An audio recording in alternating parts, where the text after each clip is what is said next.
over his head and shoot beams of light out of his eyes requires some suspension of disbelief. Longtime readers said even the comic's most exciting stories are regularly ruined by the implausibility of a thriving daily newspaper, whose advertising revenue and circulation numbers have not at all been threatened by a media landscape overtaken by laptops, smartphones, and aggregation websites. Look, I could play along with Superman using his breath to freeze a volcano, or clapping his hands together to cause some sort of sonic boom, but seeing images of a thriving Daily Planet newsroom not facing layoffs or dwindling home subscriptions just really takes me out of the story. No one in Metropolis has realized they could get news online faster and for free?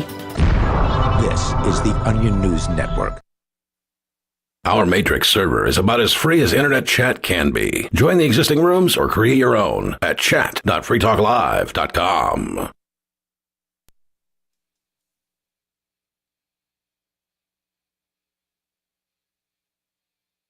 Free Talk Live.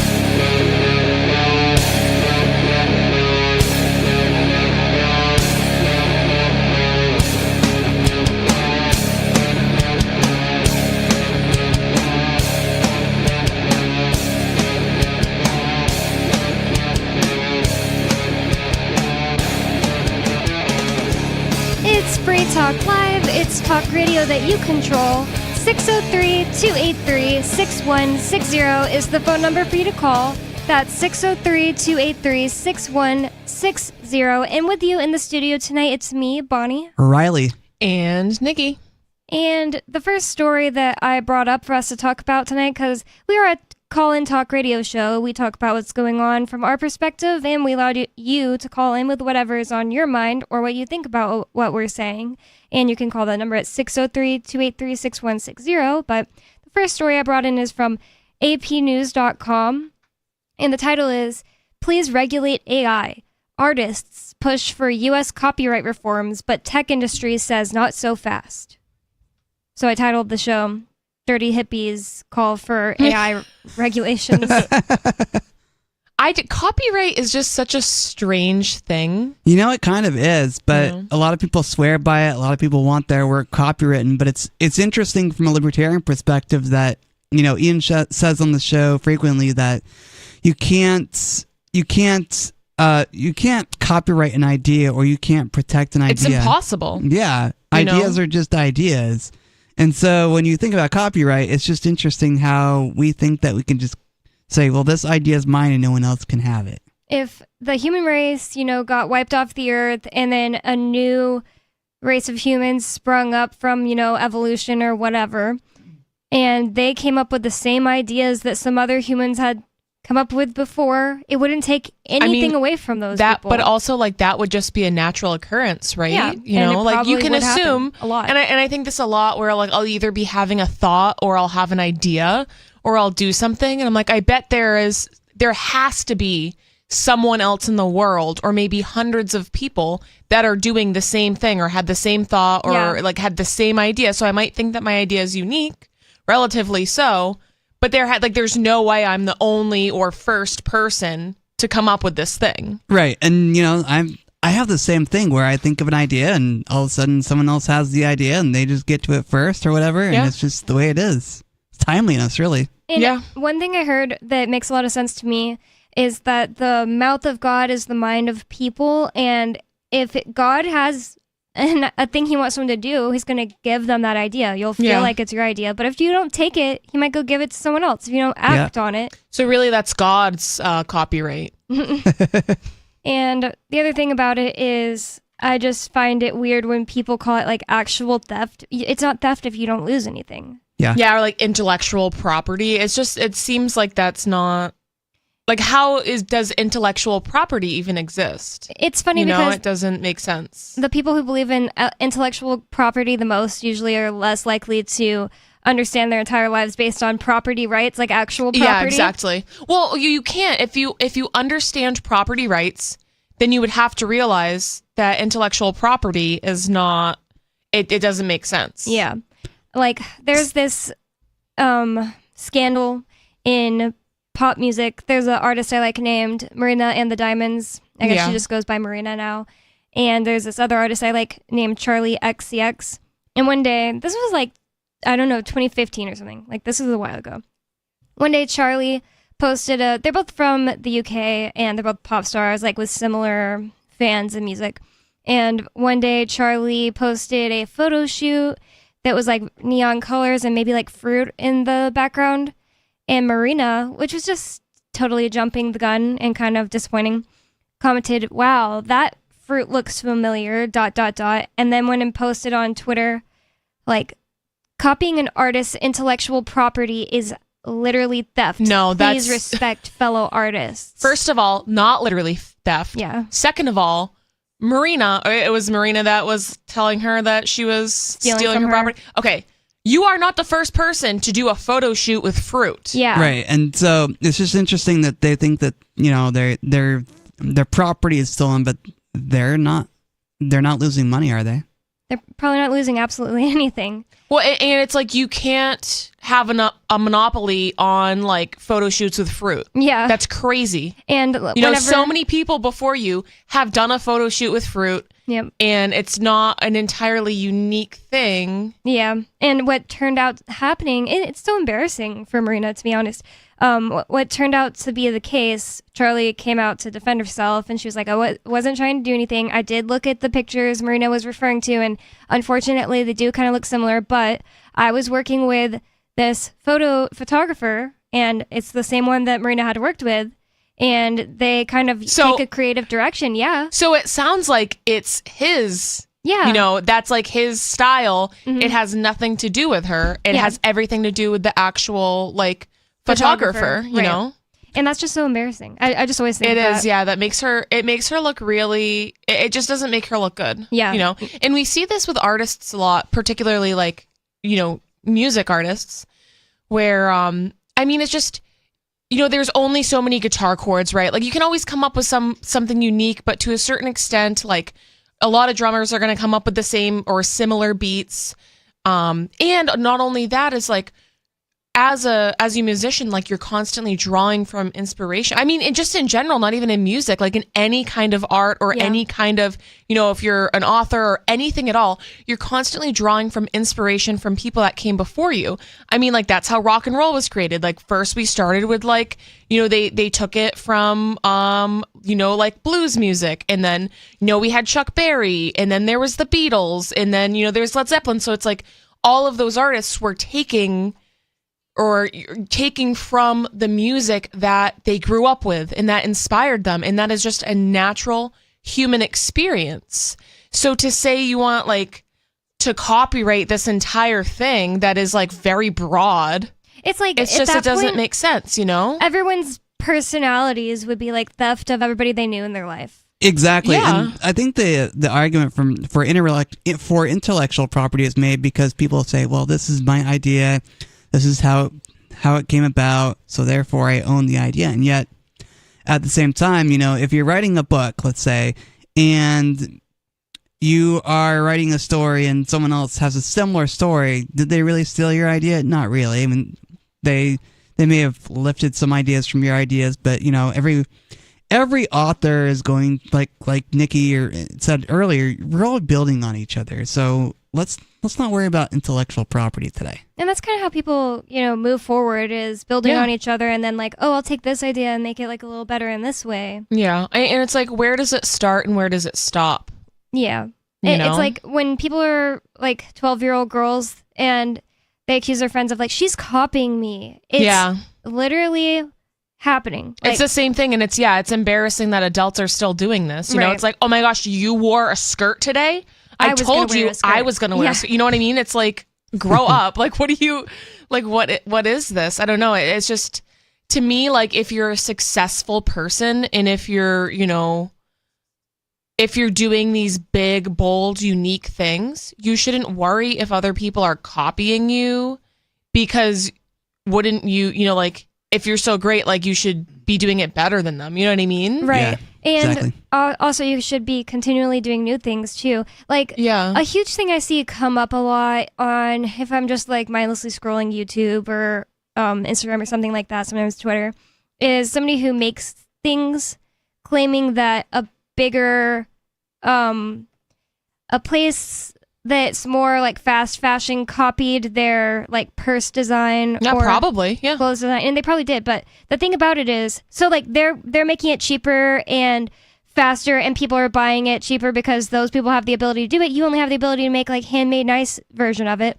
Well, you should be able to be, competing in the fact that mine is handmade and nicer and stuff like that. Yeah, a lot of people are going to buy those cheaply made ones, but those people are probably never going to be buying like a really nice handmade one, for one thing. And the other thing is, no one ever complains when super rich luxury brands get their ideas stolen, and then it's on exactly right. the gate and stuff like that, because people want this cheap version of exactly something. Well, it's more accessible. So if like we have this like $1,000 Gucci handbag, people who can't afford that, they want like the knockoff version. Maybe we just need to realize that, if you have an idea and someone else has a similar idea, find out how you can make your idea better and compete in the market of ideas. This is the way society should work. This is the way we should function. Yeah. Well, I think a lot of brands have marketed themselves as like the original. So when other, companies have kind of taken their idea and either made it, cheaper or whatever, that's how they market themselves to like stay kind of relevant and stay in business, is like, we are the original this thing. And if that helps you sell more, it's like imitation is the highest form of flattery. Yeah. It's like, people are trying to be us now by our original one. I've also seen companies go out of business. There's this really awesome gun holster company called Can Concealment. And they made really high quality holsters. So like, in the woman's self-defense world, it's really, really difficult to find holsters that work with women's clothing, with women's body shape. They kind of, that market a lot of the times caters to men. So whenever you have a company that caters to women and makes high quality products that like I can carry wearing a dress or yoga pants or whatever. So they made all these different kinds of holsters that were geared towards women. And then there were all of these knockoffs of them. So now you go on Amazon and you can kind of find the same products for a lot cheaper. They're probably not, they're not as high quality. So there's that. But because of that, this company actually went out of business because they were unable to compete with the competition in the market. And it's unfortunate. And I loved the company and I'm like super bummed.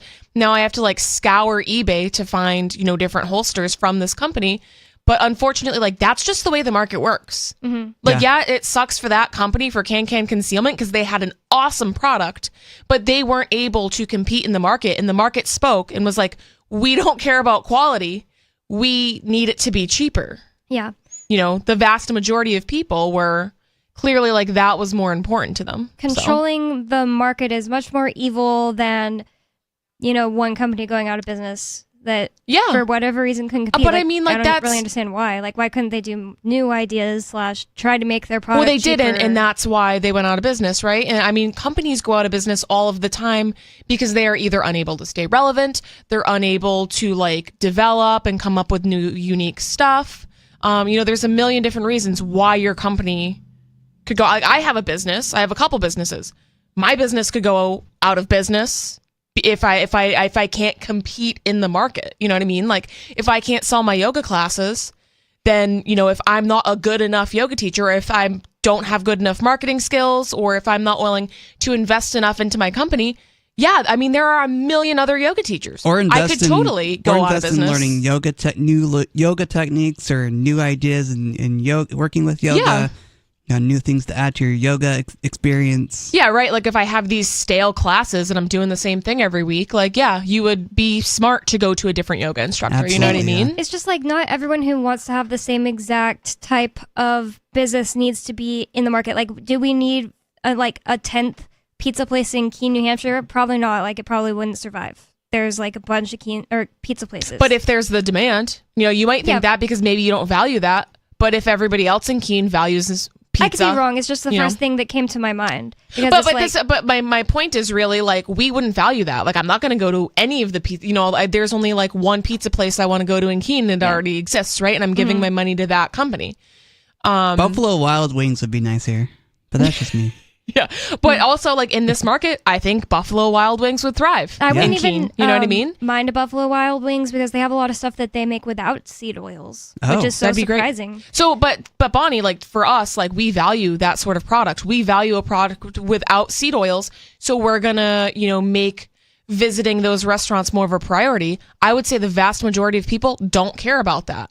So it really depends. But they would go to Buffalo Wild Wings. They would, yeah, because they have But other appealing factors, right? There's all kinds of things in Keene, New Hampshire specifically. I've only lived here since 2020, so it's just so weird. It's such a weird market. Like, there are things that open, and I'm like, oh, that's probably going to do really, really well, and then it closes, and I'm like, why did that even close? And I can't think of a good example off the top of my head, but I know But I it's guess, happened. like personal wants Oh. is not always like a good reflection of what the entire market wants. You might be like, oh, I love going to this restaurant. This is awesome. Like, this is the best restaurant ever. We go every week. And if no one else in Keene agrees with you, if you're the only person frequenting that restaurant, they're going to go out of business. It doesn't matter what you think. It matters what the greater population of people And so in the market that's what thinks. I meant. Like, you know what I mean? If there's already enough pizza places, just as example, in Keene, New Hampshire, the next person who comes up with one doesn't have some kind of right to not close down if they can't compete. Exactly. Yeah, exactly. And It's just like everyone wanting to do the same kind of business isn't like a And right. also, like to the stay first open, pizza be profitable. place that has ever existed in Keene doesn't have a right to be like, there can't be any other pizza places Yeah. because I have the monopoly on pizza places in Keene. You're like, Little Zoe's can't be like, well, we have this like unique sourdough crust that we use. If no one else can if- do the same crust. Yeah, exactly. Like if another pizza place comes to Keene and they're like, we're going to make this crust and we're going to make it half the price of your pizza. They can't be like, authorities, close this pizza place down. They copied me. This is intellectual, a violation of my rights to this intellectual property. Like that's not how it works. They could even use the same exact recipe. It doesn't matter. I mean, that's just It's how like the people- competition in the market works. The people who come up with some sort of like, it's usually like clothing or a purse or something like that. When I see this on Instagram, and then they're complaining that like, something that makes crappy, cheap clothes put them out of business. It's like, do you think that you have some kind of right to have one job for the rest of your life, and like everyone else, like if they fail, they have to move on to something else? Like, I should be able to make this purse that's shaped like a taxi cab for the rest of my life and never have to work again, since it was just such a great idea, in my opinion. Anyways, this article from the AP says, please regulate AI. Artists push for U.S. copyright reforms, but tech industry says not so fast.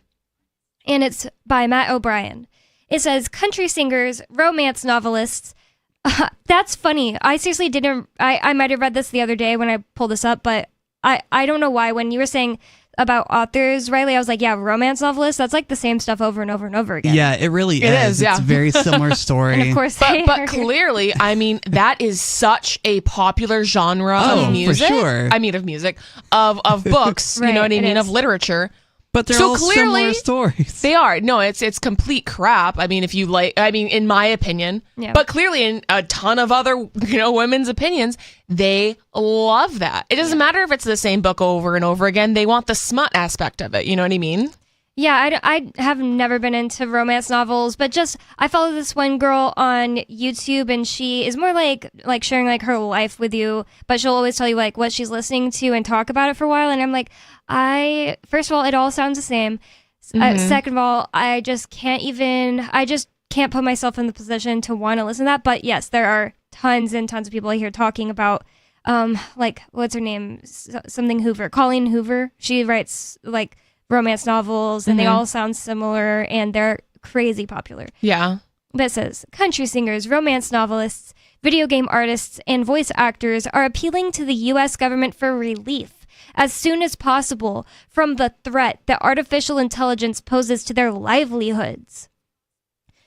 Please regulate AI. I'm scared, wrote a podcaster concerned about his voice being replicated by AI in one of thousands of letters recently submitted to the U.S. Copyright Office. That's just ridiculous It's inevitable. quote. Your voice is going to be replicated. I mean, think about Free Talk Live. Yeah. This show has been on for 20, 22 years, 21 years, something like that. Mm-hmm.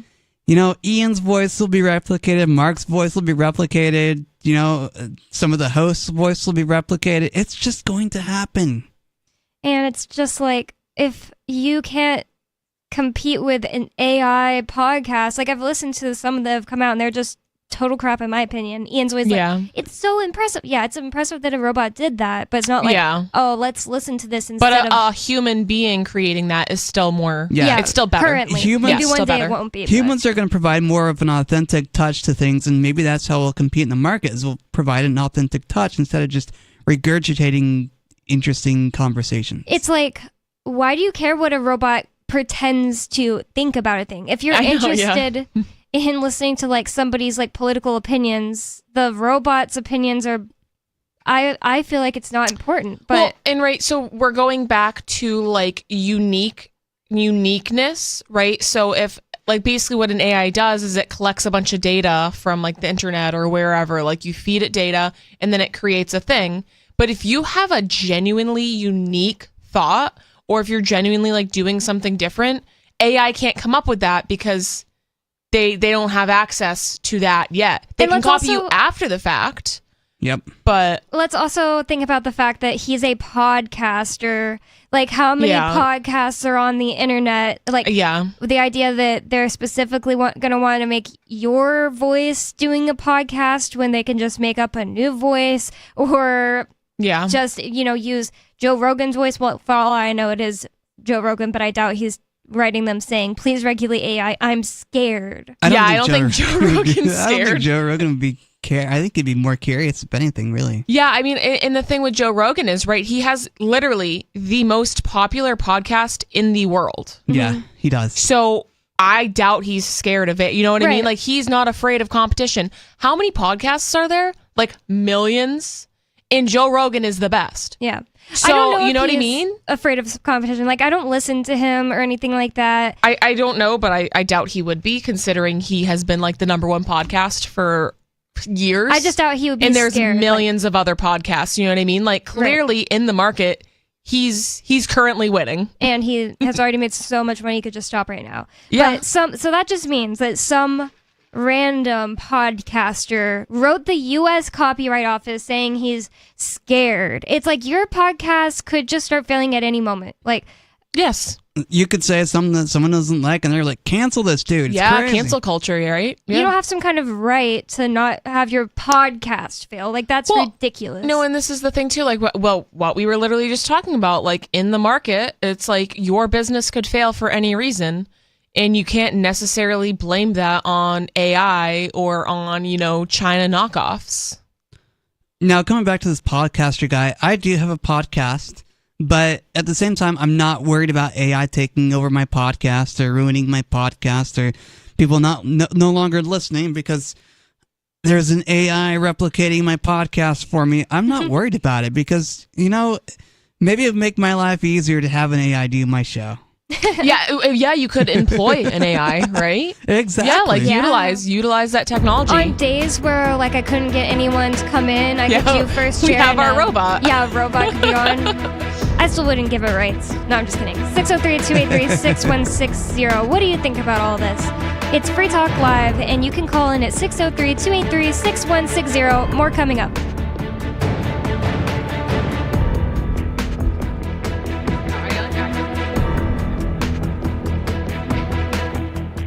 They do not. The robot host does not get the stipend. This hour of Free Talk Live is brought to you by Dash Digital Cash. Dash is the cryptocurrency designed to be used for spending. Tired of the ever-inflating US dollar? You can live your life on Dash instead with some handy websites. BitRefill.com has been accepting Dash for years and has a ton of big-name retailers and brands including grocers, gas stations, phone refills, Amazon, and even prepaid MasterCards. Plus, many of their gift cards are available at a discount. But what about paying your bills? Spritz.finance can do that, and they can send dollars to your bank account in case you still need those for some reason. Dash is one of the oldest cryptocurrencies and is widely available on exchanges, including the decentralized Maya protocol, and in multi-crypto wallets. It's easy to get and use Dash. Start by learning more at dash.org. Thanks to the Dash DAO for sending us 32 Dash per month to promote Dash on the air. Visit dash.org to learn about Dash. Dash.org. From Feature Story News in Washington, I'm Nick Harper. A vehicle has exploded at a toll booth on the Rainbow Bridge that connects Canada with the United States near Niagara Falls. All 4 crossings between the two countries in the area have now been closed. The FBI is describing the situation at the border crossing as very fluid as investigations into the explosion get underway. FSN's US correspondent Simon Marks reports. Pictures from the scene show a large fire blazing in front of one of the toll booths on the Canadian side of the border. The vehicle appears to have been reduced to piles of twisted metal that litter the ground after witnesses say they saw it driving towards the toll plaza at speed.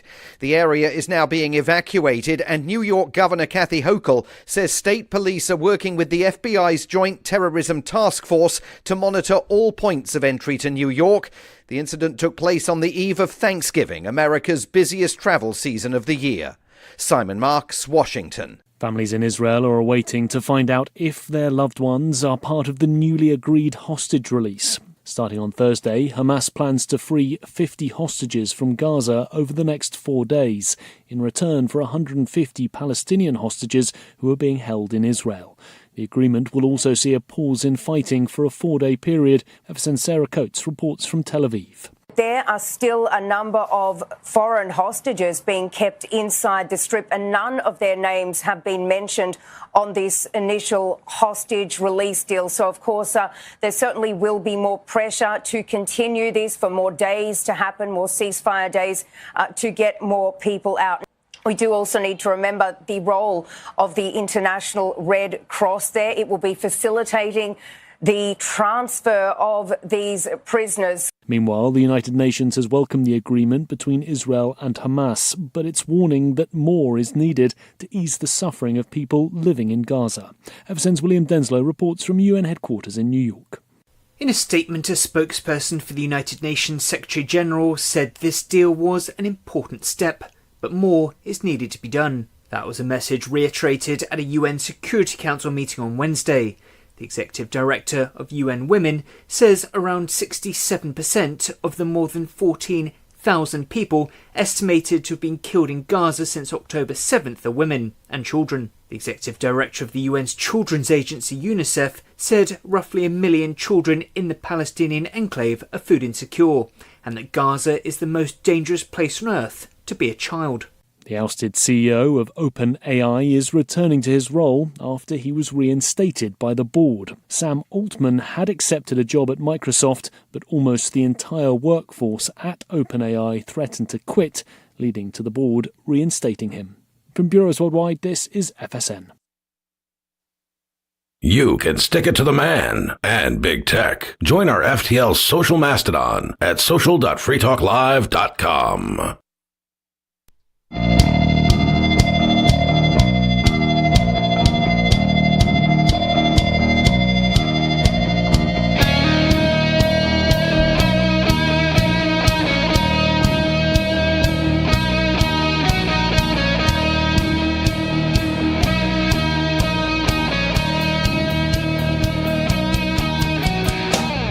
It's Free Talk Live. It's talk radio that you control. And 603-283-6160 is the phone number for you to call to get in on the conversation with us. That's 603-283-6160. And with you in the studio tonight, it's me, Bonnie. Riley. And Nikki. And I wanted to tell you about Dash. This hour, Free Talk Live is brought to you by Dash, Digital Cash. Dash is the cryptocurrency designed to be used for spending. Dash has transaction fees that are less than 1 cent. Dash transactions are instant, irreversible, and are protected from 51% attacks by its chain locks technology. Dash is the world's first decentralized autonomous Dash has the world's first decentralized autonomous organization, and BitRefill allows for discounted purchases at national retailers. Spritz.finance allows for bill pay and cashes out to your bank. Dash is one of the oldest cryptocurrencies and is widely available on exchanges, including the decentralized Maya protocol, and in multi-crypto wallets. It's easy to get and use Dash. Start by learning more at dash.org. And thanks to the Dash DAO for sending us 32 Dash per month to promote Dash on the air. Visit dash.org to learn more about dash.org. So we are getting into this story from the AP, so apnews.com, about artists wanting the government to regulate AI for them. Because they couldn't possibly just make better art or anything like that. And they have to make $1 million on every drawing they make or whatever it is that they make. I'm being hyperbolic, obviously, but I just think it's ridiculous. I just think it's interesting that the artists are complaining about AI instead of utilizing it to their advantage and making it work for them. That's such a good point. And I know at least one artist in my real life who is doing just that. Just he gets paid to make graphics. Actually, I think I know two in real life who are doing this. He gets paid to make graphics, and instead of complaining the AI took his job, he uses it and gets paid to make art 10 times faster. Well, and this is the thing. So technology is constantly developing, and you can either use it to your advantage and go with the flow, or you can fight the current. But you're not going to win if you fight the current. You know, like you're going to be blown downstream and you're going to be irrelevant. It's like the self-checkout at the grocery store. You have like the old people who are like, no, I refuse to do your job for you. And they're just like fighting the self-checkout. And it's like, okay, well, one day there will only be self-checkout. Yeah, at all. And you won't know how to use it because you're going to be like 80 years old and didn't practice. You know what I mean? Like, it's just, obviously that's a stupid example, but like, that's what I think of. You know what I mean? Like all of this is stupid. Before there's only self-checkouts, you're just going to be purposely going through a slower line just because you want to. Yeah, it's just to make a point. You know what I mean? And it's like the people who are like, I want to talk to a human. There are just some things you don't have to talk to a human for. Like, and are you really talking to the cashier? Or are you just like, they're just moving... They're just moving stuff along generally. Sometimes it's nice to do self-checkout. It makes things a lot easier. Yeah, it's quicker. It's funny, like at Aldi, that was the latest place that added the self-checkout. Yeah. So Aldi, their whole thing is that they're German and that they do all these unique European things to make the groceries cost less and to make things more efficient. So they train their cashiers to like super quickly whip the groceries into your cart, and they save you money by not providing you with free bags. And Aldi's been doing this forever.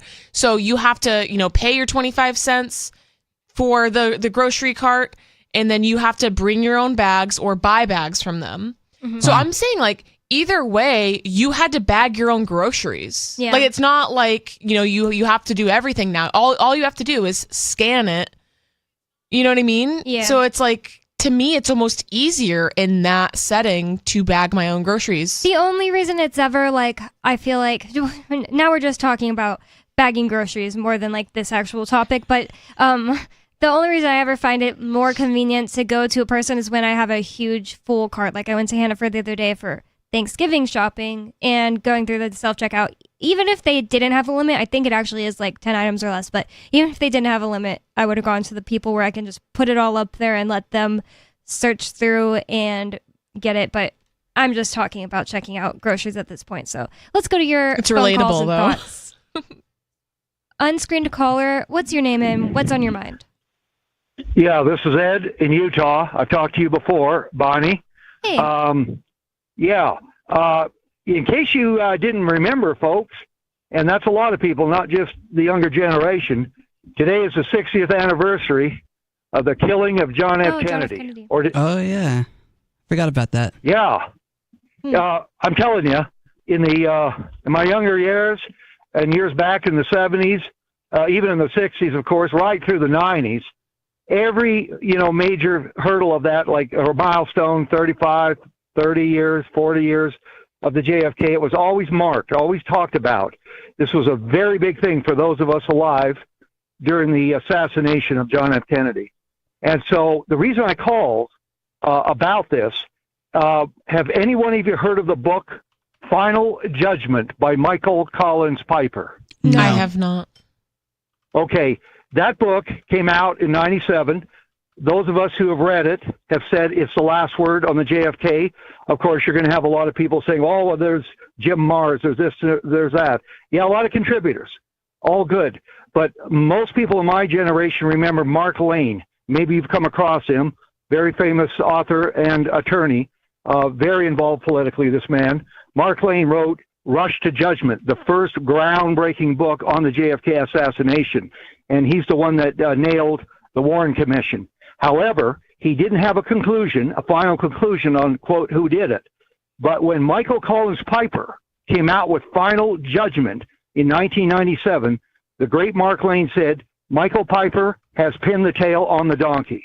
So any of your listeners that want to talk about the JFK assassination and those in the CIA specifically, not just, oh, the CIA killed him, or Lyndon Baines Johnson, who obviously had a cover-up role, but he did not kill John F. Kennedy. The JFK assassination was the work of magicians, obviously, that we're still talking about it years later. But I will make a challenge to any one of you. You read Final Judgment, you will believe like me that that's the final word on the JFK chapter. That's really interesting. Thank you for the recommendation. It's kind of funny that you bring this up today and that it was this date. And I did know that, but didn't think about it all day, because today I thought about the fact that I was like, they could kill Javier Milei just to scare people out of being libertarians and getting into power. And then I thought, wait, that would be kind of like a killing of a king ritual. And he goes by the king of the jungle. So if they did that, I bet that's what they're going to do. And they always bring up JFK in, conspiracy websites and stuff. We'll call it a killing of a king, which is allegedly a Masonic ritual, but they do a real blood sacrifice one when they kill people like Kennedy and Abraham Lincoln, like people who are incredibly popular. And I don't exactly know how to explain why they do it or anything. It's just a conspiracy, and it seems to happen a lot. And it's always like people that are really popular, and it's like, oh, it's so sad that he got killed, and it brings a chilling effect. And it's usually somebody who is going to do something good, like they say about JFK. I can't really say the same about Abraham Lincoln, but I don't know. That just popped in my head today. I was like, it could be a killing of the king ritual. And then I was like, wait, he goes by King of the Jungle. That'd be a little scary for sure. And I think it's interesting that we're talking about this now. I'm pretty sure that Lee Harvey Oswald did not assassinate JFK. Right. Definitely a patsy. Definitely a cover-up story. I mean, the U.S. government has done things like MK Ultra and mind control experiments for years, and so JFK's assassination was definitely a patsy. I mean, I think the same thing about John Lennon. So you have these figures that are either promoting peace or they're promoting some sort of like alternate agenda, right? Like, I don't think I'm sure that who was it, Mark David Chapman or whoever assassinated or killed John Lennon. I mean, I'm sure he was either put up to it or, like Riley mentioned, MK Ultra. Like, you can brainwash people to do stuff like this. I mean, who knows? He was doing such weird crap. Like, he was more than schizophrenic. He was a total freaking weirdo, according to his ex-wife. The only book I've ever read about it was actually a book that's making the argument that JFK sold his soul to the devil right before the Beatles popped off, which he doesn't make an amazing point, but it's a really interesting book. Yeah, that's an interesting theory. And I can't remember what it's called off the top of my head. I've read it twice, and the Lee Harvey Oswald stuff is all facts about him, and it's totally freaking weird. Like, if he was MK Ultra, I wouldn't be surprised at all. Me neither. Moving on to more calls and thoughts. Tim in Florida, what's on your mind? I never got on that fast. So are we in kindergarten? What does that mean? I don't know. Grocery shopping, bags, no bags. I do grocery shopping and delivery through various entities, and some places provide bags, some places provide boxes. You know how it goes. Aldi's, you got to buy the bags. It's all good. Why did you ask if we're in kindergarten? I thought that was going to play into your point somehow. Oh, well, I hate it when people go into my head and they remove things from it without asking. Okay, that's interesting. I see what you're saying. Yeah, okay. So he stole my idea. It is really childish. You're right. Well, thank you for the call, Tim. I didn't get it at first. I was either. still like, what? I thought you were talking about But what now- we were saying yeah, about yeah. MK Ultra or something. Yeah. But it is true. It's really childish to act like somebody stole your idea and then be mad about Stop it. copying me! And contact daddy government saying, I'm scared. Please regulate AI, like this podcaster really did. Yeah. So before we move on, I just want to make a comment that as a blind person, I don't really particularly like self-checkout because I don't know where the barcode is on the grocery item. So it's just easier to have a person do it for me. But that actually doesn't. That makes a lot of sense. There would always be an employee, though, right? Like if There should be, yeah. I mean, like one day there could be totally. But there should be like someone there to help, But there even if could it be is a totally self-checkout. automated entire store. Could be, yeah. But they'd probably be purposely making it as accessible as possible. Yeah. Like you'd have to. I have, mean, even like McDonald's, they could do that because they have the kiosks now that a lot of like there's actually McDonald's and one- like Taco Bell, you can go there and you can just order. Yeah, but I mean, Panera Bread's been doing that forever. completely Yes, but automated, and they so did that's that my point. in so McDonald's. Like, yeah, so the kiosk, I didn't know they actually did it, but like, so you order at the kiosk, right? This and one was then only, the robots make the food, Mhm. and then I mean, it's already kind of like conveyor belt style That's food, what they did. right? You know what I mean? So in a few locations for McDonald's, but it was only. But think of it, like drive-thru. now, you know, we're pushing for this, or not but a lot of people in the United States specifically are pushing for $20 minimum wage, $15 minimum wage, whatever. And it's like, well, this is what happens. McDonald's can't afford to pay you $20 an hour in certain areas. You know what I mean? And even $1,000 minimum wage. Let's push for it. an even more accessible for blind people and faster for everyone type of grocery store would be what I have been saying since like I first ever got on Free Talk Live, was that one day I want there to be grocery stores where literally you drive up and sit in a parking spot and you you can even like speak into like a drive-through your order. Yep. And it just assembles it all yourself and comes out and you grab it like a vending machine. That will one day probably happen. Well, they had like the like during COVID, this kind of started where like the curbside pickup. And I guess that's like a little similar to that. That's For still me, paying someone to go and grab everything from the store. That's just Yeah, so total you're laziness. talking about like automated by robots. Yeah, right? Every okay. spot is the only spot, and it's all like Yeah. underground. It comes up like a bank tube. Yeah, see, I That'd be don't like cool. that because I am like primarily eating like produce and meats, right? So But I'm there like, could I still be want to stores like that weren't that way. You know, I want to pick it up.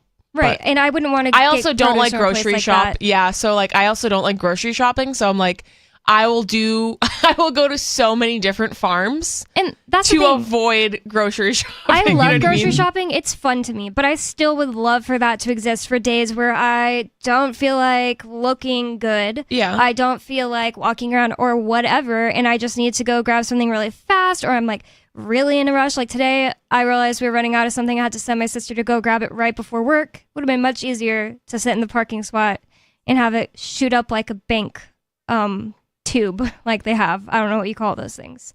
But moving back on to this AP article about AI, we told you in the last segment that a podcaster wrote the U.S. Copyright Office and submitted a complaint where he wrote, "Please regulate AI. I'm scared."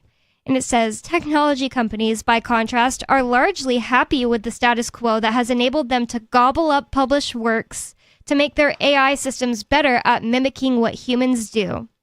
And you can tell just by the way they wrote that they're purposely writing it to make it sound like the tech people are like bad for doing this. Like, oh, their AI systems are gobbling up published works and mimicking what humans Yeah, do. like that's what it does. And it's a tool. That's just like I'm literally sorry. the function of it, though. Right. Like, what else is it going to do? Like, that is how it works. It says the nation's top copyright official hasn't yet taken sides. Yet she told Associated Press that she's listening to everyone as her office weighs whether copyright reforms are needed for a new era of generative AI tools that can spit out compelling imagery, music, video, and passages of text. And that's Now, just disgusting. I just had a thought. So, in the early days of recording, when they started recording on wax cylinders and things like that, I had this thought.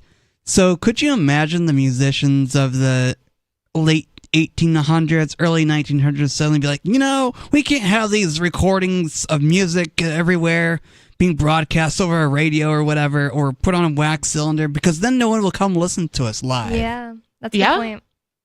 And it's just silly because you could either complain like that or you could use it to make yourself more money by playing live and selling CDs or whatever. Exactly, yeah. Well, that came quite a while after the first people doing that, but Oh, yeah. I don't know, whatever else they were listening to it on, records, I don't know. It is just disgusting to me that there's this lady. It didn't even say who she was. Oh, I see. Shira Perlmutter. That's her name. I've never heard that name, but she's the Copyright Office lady and the one that they referenced as the top copyright official. And she's listening to everyone. Yeah. Everyone's opinion, right? It's so just she's, disgusting. one Probably would not ours. assume, I was about to say, what, is she listening to our show right now? Are you listening to my opinion? Yeah, it's like, Probably not not. everyone. It says, we've received close to 10,000 comments, says Shira Perlmutter, the U.S. Register of Copyrights, in an interview. Every one of them is being read by a human being, not a computer. Okay, sounds biased. And I myself am reading a large part of them, so obviously not everyone. We do have another call on the line. Ricky from the Commonwealth of Pennsylvania. What's on your mind, Ricky? Thank you there, Miss Bonnie. Sister Nikki, Brother Riley, good evening. Good evening. No doubt. Well, I've been sitting here listening to you here talking about the copyright laws. I just want to touch on a few things. Two of my favorite artists. We're going to start with the Beatles first. John Lennon said, music belongs to everyone. Producers just think they own it. Nice. That's the first one. Now here's another. This is my number 2, Buddy Holly. There are 2 recordings available that he called Decca. There were a total of 3. You can find them in bootleg form. And it shows how smart Buddy was, but also the 2 calls are like really sad because he was totally screwed. You know, and it just shows what happened. So many artists. I mean, everybody from Little Richard to everybody. Everybody in the 50s got railed, you know? And now, today, it's funny because people like me and so many others that have been part of the sharing community throughout the years were considered criminals. Now, I wanted to get your thoughts on that. What do you mean sharing what? Sharing music. Oh, you mean pirating? Yeah. I wouldn't say you're criminals, but it's the not musicians are going pirating. We're not getting any money for it. The musicians are We're going not to asking claim for you're any money. criminals. We're just sharing like people always have, like Michael Moore said when he released Fahrenheit 9/11. He said anybody can share that in any way they wish, including it was in theaters. And you know what? He says, I ain't hurting because sharing's what people always done. He got in a lot of trouble for that. Yeah, I mean, it's like, you know, you used to burn CDs and, you know, it's like, oh, I'm going to make this mixtape for my crush, you know, stuff like that. I mean, like, that's kind of, I mean, people have been doing this for a long time. And now, you know, like through digital files, it's just easier for people to share music and movies and, you know, like all sorts of stuff. And I don't necessarily think there's anything wrong with that. I do believe it is, you know, technically against the law in certain cases, depending on how you do it. I just didn't know that pirating actually meant like making money off of it. I just was saying, you know, like the act of torrenting. I didn't know right. So the money. people who are uploading the files, either they get paid to, I guess, or they do it for free, or they are accepting donations. But it also is illegal to, like, even if you're not making money off of it, like if I were to send you a torrent, I think even just the act of downloading I it never used onto your that. device. I didn't use that, so I never. But I did want to say one more important thing before we go on. The good news is, and I wish Buddy, the Beatles, and so many others had something called streaming. Because, you know, finally artists are now able to get their share, and they're not really able to screw them anymore. For streaming? Yeah, because the deal's made, and you get so much. And the thing is, at least you're getting your money, you know? And you're not, maybe it ain't like per copy and all that stuff like it should be, but you're getting your money at least up front for streaming on a service. And it's a lot more fair than it used to be when producers just took your songs that you wrote like John Lennon did or Buddy Holly did. Well, thank you so much for the call, Ricky. Yeah, I never heard that quote from John Lennon. It's really cool. Definitely cool to hear. I mean, like, could be another reason that they killed him because he was talking out about. I mean, like, they kind of seem to have killed Michael Jackson, and he was also talking out against his record label company for stealing from him and stuff. So maybe it's a reason that they killed him. Going on, this article says, what's at stake? Pearl Mutter, and if you remember, that's the lead lady from the Copyright Office with the feds. Pearl Mutter directed the U.S. Copyright Office, which registered more than 480,000 copyrights last year, covering millions of individual works, but is increasingly being asked to register works that are AI generated. So far, copyright claims for fully machine-generated content have been soundly rejected because copyright laws are designed to protect works of human authorship. I didn't know that's how they get out of it, which is pretty cool. But Pearl Mutter asks, as humans feed content into AI systems and give instructions to influence what comes out, is there a point at which there's enough human involvement in controlling the expressive elements of the output that the human can be considered to have contributed authorship? And that's one question that the Copyright Office has put to the public. A bigger one, the question that's fielded thousands of comments from creative professions, is what to do about copyrighted human works that are being pulled from the internet and other sources and ingested to train AI systems, often without permission or compensation. Nothing. Like, you put it on the internet. It's like the people who are like, I can't believe that Facebook owns my likeness, and you put all your pictures there without reading the small font. Yeah.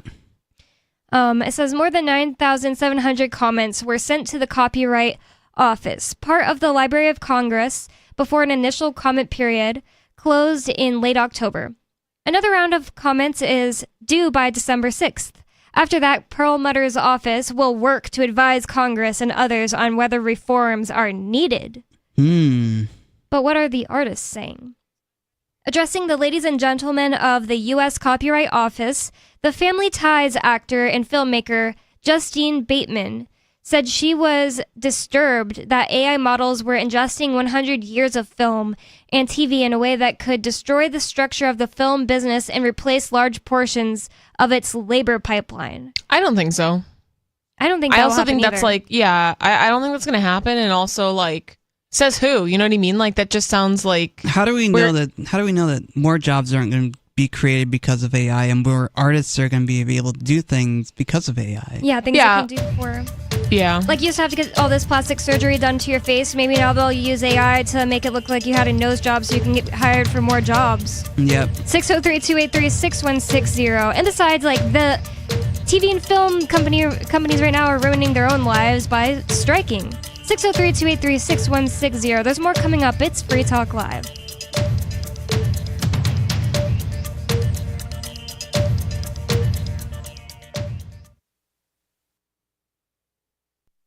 On Free Talk Live, we're bringing people to the ideas of liberty every day. From wrestling superstars like Glenn Jacobs. You guys really are having an impact, I believe. Like I said, a lot of where I am now is due to listening to Free Talk Live. You changed my mind on some very important issues years ago. To random people tuning in on the radio. I was kind of stuck in the left-right paradigm. I heard your show by chance on a Saturday night. From there, I went on, joined the Free State Project, and become an amplifier. So, I mean, that's really the reason why I amp is because I know that if it wasn't for you guys being on as many stations as you are, I never would have found the ideas of liberty. You can help more people hear the message of liberty by joining Free Talk Live's AMPS program on Patreon for as little as $5 a month. And you'll get access to special perks. Visit amps.freetalklive.com, amps.freetalklive.com. My name is Jacob Hornberger. I'm president of the Future of Freedom Foundation, which Congressman Ron Paul awarded for having an outstanding freedom website. Write us at fff@fff.org, and we'll send you a free 3-month subscription to our monthly journal of libertarian essays and our booklet, Economic Liberty in the Constitution, which George Mason University economics professor Walter Williams praised in a recent column. That's fff@fff.org.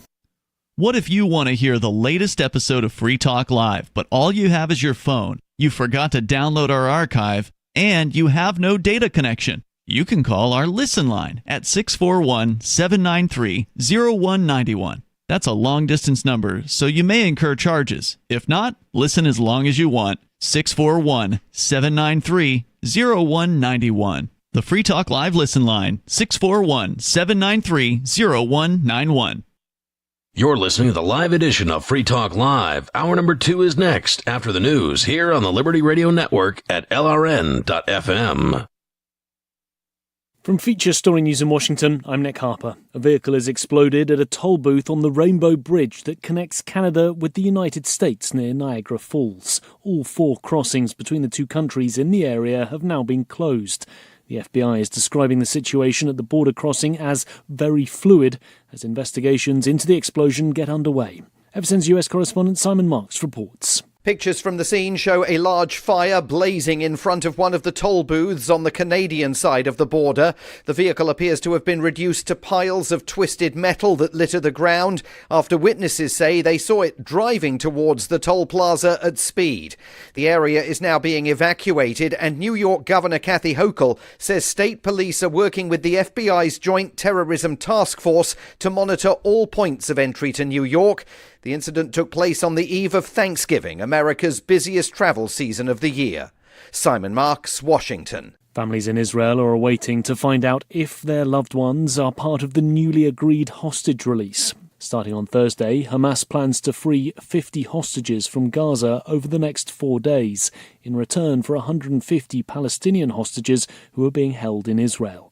The agreement will also see a pause in fighting for a 4-day period. FSN's Sarah Coates reports from Tel Aviv. There are still a number of foreign hostages being kept inside the Strip, and none of their names have been mentioned on this initial hostage release deal. So, of course, there certainly will be more pressure to continue this, for more days to happen, more ceasefire days, to get more people out. We do also need to remember the role of the International Red Cross there. It will be facilitating the transfer of these prisoners. Meanwhile, the United Nations has welcomed the agreement between Israel and Hamas, but it's warning that more is needed to ease the suffering of people living in Gaza. FSN's William Denslow reports from UN headquarters in New York. In a statement, a spokesperson for the United Nations Secretary-General said this deal was an important step, but more is needed to be done. That was a message reiterated at a UN Security Council meeting on Wednesday. The Executive Director of UN Women says around 67% of the more than 14,000 people estimated to have been killed in Gaza since October 7th are women and children. The Executive Director of the UN's children's agency UNICEF said roughly 1 million children in the Palestinian enclave are food insecure, and that Gaza is the most dangerous place on earth to be a child. The ousted CEO of OpenAI is returning to his role after he was reinstated by the board. Sam Altman had accepted a job at Microsoft, but almost the entire workforce at OpenAI threatened to quit, leading to the board reinstating him. From Bureaus Worldwide, this is FSN. With FSN Spotlight, I'm Simon Marks, looking today at Argentina's future following the stunning election win over the weekend of right-wing populist Javier Milei. He easily beat Economy Minister Sergio Massa, who was punished by voters for inflation that has topped 140% in the country. Milei has pledged to make the US dollar, Argentina's official currency, to blow up, quite literally, the central bank, and to bring originality to government, which won't be difficult because he's never served in elected office before. Crispin Black is a veteran of the Falklands War that pitted Britain against Argentina and a commentator on intelligence and global affairs. Argentina should be a rich country. Everyone knows the story in 1912 or whatever. It was one of the wealthiest countries in the world. And they need to sort that out. And I think that's why he's been elected. He by quite a big margin. Nobody saw him coming. We've seen a lot of that recently across the world in politics. And he has said that is his priority. Interesting, listening last night or watching online, young people in Argentina have voted for him, it would appear, in quite large numbers. So I think they're hoping for a change. He says he is not too worried at this stage by Milei's insistence that the Falklands should come under Argentina's sovereignty, though that claim earlier this week definitely raised eyebrows in London. With FSN Spotlight, I'm Simon Marks.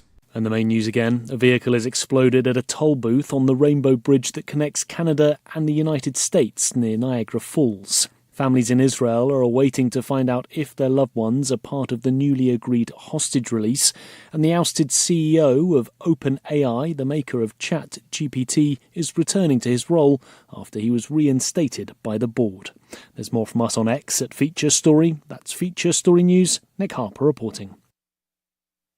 In local news, 23-year-old graffiti artist Adam Zane has captured the heart of 19-year-old college sophomore Jessica Tisselow. Zane, who goes by the graffiti handle Slice, met Tisselow last summer at an annoyingly self-aware dive bar where the talentless artist caught Tisselow's eye with his cliched sleeve tattoos of trite Japanese imagery and the fact that he was wearing a winter hat indoors in the middle of June. His art is really just the absolute worst. I think we're going to get married someday. And now for This Week in Tech, brought to you by LG. An excited groom sends text messages to his buddies during his bride's vows, and a collection of VHS tapes are held onto for one more year.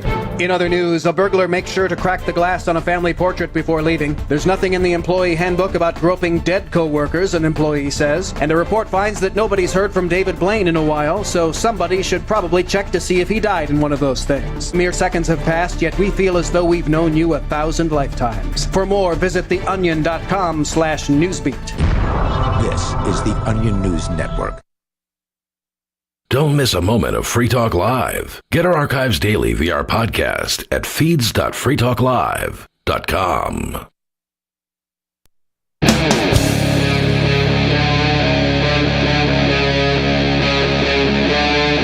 Free Talk Live.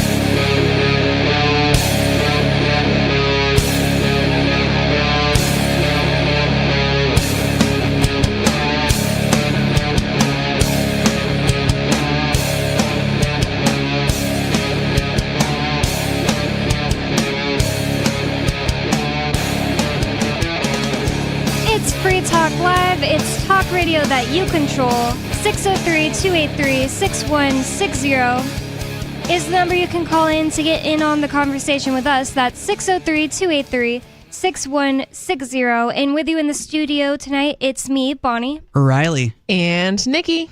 And I'd like to tell you about the Amplifier program that you can join to get some perks and extras from Free Talk Live. You can go to amps.freetalklive.com. That's amps.freetalklive.com. And I'd like to thank Reverend Ratspeed. Thank you, Reverend Ratspeed. He's very, very, very nice. And he's a platinum level amplifier at amps.freetalklive.com. So thank you so much to Reverend Ratspeed. And if you'd like to join more, you can go to amps.freetalklive.com to help us amplify, market, promote, and support Free Talk Live. It's important to do that right now because, Ian's in prison and we're struggling. We I don't know if we're struggling as a show, but it's just nice to have extra money coming in. And yes, we really appreciate everyone who helps us. So before the break, we were talking about this article from AP.com, APnews.com, about the Copyright Office. They're listening to everyone before they decide whether or not to impose. Well, I guess they can't personally impose rules, but before they decide to suggest to Congress that they should impose rules on AI and make it to where people, can't use this tool just because some other people want to make, extra money on what they think they can make. It's just so silly because it's like, I want to make money on this idea I had once instead of using AI to make way more money on top of it. And I want everyone else to suffer too, including the entire economy. I mean, honestly, I'm not a tech person. I probably wouldn't even try to figure out how to use AI. But just because of that doesn't mean I would want to hinder everyone else. Yeah, especially since one day there will be AI things that are so easy to use. I mean, there's already things... they are already pretty user-friendly, a lot of them, but I'm not interested in that. Yeah, even if you don't need it, it's just silly to act like you can't benefit from it. You'll benefit from it in some way, in the next few years. It's also, even if I wouldn't benefit from it, I think it would be selfish for me to say, no one else should be able to use this technology. It'd be evil. Stupid. People can't make money who want to make more money than they have now to survive because, I want to make $1,000 every taxi-shaped purse that I make. And that's not like Is that a real example that you're using? It was something else that was a shape of a purse that was really weird, and I can't remember what it was. It wasn't a taxi, but it was kind of cool, and this guy made it, and then he was like, I'm actually using a bad example, because his whole thing was like, yes, I made this, and yes, people are going to start copying it, but the thing about it is I don't want them to stop making it, because every time one of mine sells, it's something that's handmade, and I sell it for this much, and I'm not going to make them forever, so I don't care if people copy me. So that's a bad example, but it's what keeps popping into my head. And it might have not been a taxi. I don't remember now. It was something really cool like that. Unique, yeah. And it was a little like handbag. You just opened up this item, but it was actually a bag.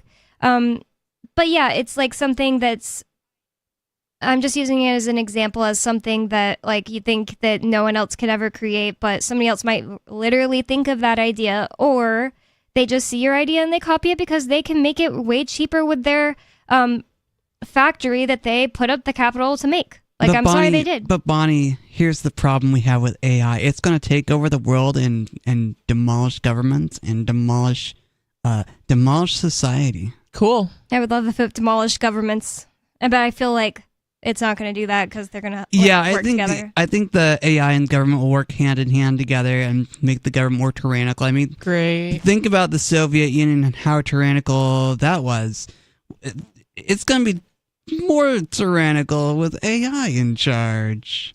If these people get their way and get the copyright office to make their suggestion and then regulate AI really hard in the United States, all it's going to do is make it less easy for poorer and less influential people to use AI, but the people high up are going to still be able to use it. Well, exactly. So like it's only going to be used for government purposes or for like people like Elon Musk who can afford the patents or whatever you're going to need. So like this is what happens when we regulate stuff so strictly. It's like people are like, no, because of copyright and because I'm scared and all this stuff, it's going to take over the world. But really, we already have these entities that have already taken over the world, and you're worried about AI? Yeah. Like, seriously? We have an organization right now occupying soil here in the geographical polygon land we call the United States, and they're already tyrannical. Yeah. So... yeah, I've just found it hilarious that a podcaster, literally wrote to the Copyright Office and said, please regulate AI. I'm scared. It's just I'm crazy. so scared. AI is scaring me. It's just so silly. It is a little silly, isn't it? It says, so in the last segment, we were talking about what the artists are saying. And it says that an actor and filmmaker, Justine Bateman from Family Ties, which I've never seen, I don't know who she is, said she was disturbed that AI models were ingesting hundreds of years of film and TV in a way that could destroy the structure of the film business and replace large portions of its labor pipeline.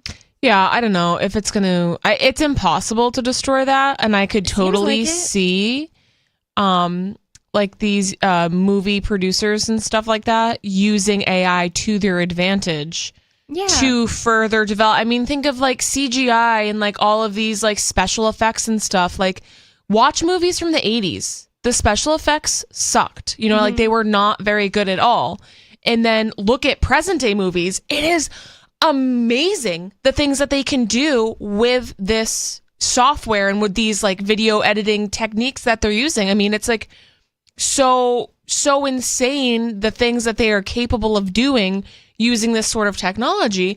And I could only see AI contributing to that in a positive way. Like, I don't see how that would be, like a bad thing. It's like people can make films cheaper if instead of having 20 people coming up with ideas in a writing room, you have like one person and an AI. It's like, I don't think there will ever be 0 people because of the fact that AI can, crap out some stuff that really sucks. Well, yeah, and I also think like there's always going to be actors, like there's always going to be actors, there's always going to be producers. They just want like 20 of each department, I mean. Yeah, I mean, like, possibly. I mean, we have no clue what the result of this is going to be, but if they're using this AI technology, like, I wouldn't think it would be to, like, completely, like, wipe everything out and, like, only use AI. Like, that just sounds ridiculous. Like, you wouldn't be able to form an entire really good movie only using AI. Maybe, especially if it's a cartoon or something like that. Like, maybe you would be able to, but you would still need some human influence. Like, I just... especially in the near future, like, I really don't see that happening. And that's why I'm always thinking of movies and Hollywood in general as, like, a lot of money laundering is going on, because it's like, what exactly are you doing to, like, you can bet on you're going to make over, you know, like $20 million when you put out this movie. Like, what exactly are you doing for that? Not a whole lot. Like, actresses making, like, $20 million each movie. It's like, I don't know. I just feel like some kind of money laundering is going on. Like, how is it worth it? Well, there's a lot of, like, sketchy stuff going on in Hollywood, I'm sure. Oh, there's always sketchy things going on in Hollywood. Yeah. And just, like, art in general. Like, when you see, like, just a painting that's just a canvas that somebody just painted red that sold for $30 million. Yeah, it's like, what is that? Yeah. It's obviously money laundering. Well, that's the thing. It's like, that's not worth that. I guess maybe to somebody it was, or maybe there was another deal that we don't know about. They do that and then they write it off as taxes, something like that. Something stupid. Not exactly money laundering, but basically, you know? Yeah. If the average person pulled that same sort of thing, we'd be thrown in a cage, but these people get away with it.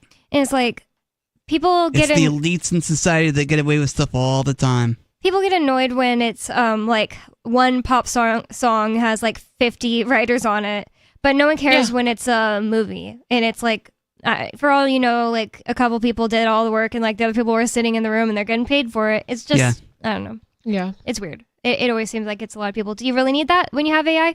And the other thing is, cutting down the price of a movie should be good for movie people. You make it cheaper and make just as much money when it comes out. People are afraid of change. Yeah. So I think that's really like what her comments were about, was that it's like, okay, this is how it's been. And I think there's a lot of misconceptions about AI. Like I said, I'm not incredibly interested in it. But I don't think it would be a wise thing to regulate it. I've seen people use it. I think it could be used for many positive and many negative things, like any tool. But really it's people fighting. For some reason, like AI, because there's always new technology, right? And like, people don't fight most new technology this hard. Like, nobody fought the internet this hard. Maybe they did. I don't know. I actually wasn't even, alive and conscious yet. But there's so many like developing technologies that people didn't fight as hard as AI, because I think the intelligence, like the word intelligence, I think it's terrifying to people. We've had so many different like dystopian movies and novels created on like robots taking over the world and artificial intelligence. And for so long, it seemed like something that was just like off in the distant future, like after we all die. And now that it's finally here and it's finally gaining in popularity and it's finally being used as a tool more widely, people are horrified. Like, a lot of people are really, really terrified of it. I think the main thing that people like her are afraid of, though, are just, like you said, change in her industry. She knows how it works, and like soon people will be doing things and they'll be doing less work than I had to do. That's not fair. And also just that she'll lose her job. And it's those type of people are living in a lack mentality. Absolutely. Like, and that's exactly what it is, right? She's afraid of losing her relevancy. She's afraid of becoming obsolete. Yeah. Obsolete. We don't want to become obsolete. How dare? Well, because that's the thing. It's like, I make, this chick probably makes a ton of money, and she's afraid of being irrelevant. She's afraid of not making a ton of money. How dare these light bulbs make candles obsolete? Yeah, exactly. Like, it's just, it's ridiculous. It's like, people not embracing the technological revolution and thinking that this is a horrible idea. This is dangerous. We need to control it. We need to put regulations on it. How about we just embrace the technological revolution and find out how to work around it? Yeah, and I think most people that are fighting AI just don't understand it. They know nothing about it, and they're like, it just must be bad, Yeah. Yeah, and like, people fight anything even before it was artificial intelligence. Like, people fight anything that they think will take their jobs, whether it's Mexicans moving here or self-checkouts. Yeah. But she goes on. She says, it appears to many of us to be the largest copyright violation in the history of the United States. I sincerely hope you can stop this practice of thievery. Airing some of the same AI concerns that fueled this year's Hollywood strikes, television showrunner Lilia Zuckerman, it says of Poker Face, which all I know called that is the Lady Gaga song, so I don't know what that is, said her industry should declare war on what is nothing more than a plagiarism machine. Before Hollywood is... Oh, the whore, a plagiarism machine. It says, before Hollywood is co-opted by greedy and craven companies who want to take human talent out of entertainment. Which is kind of silly because, like, no one ever said that. It's like Nikki said, like, there will still need to be humans acting in these movies.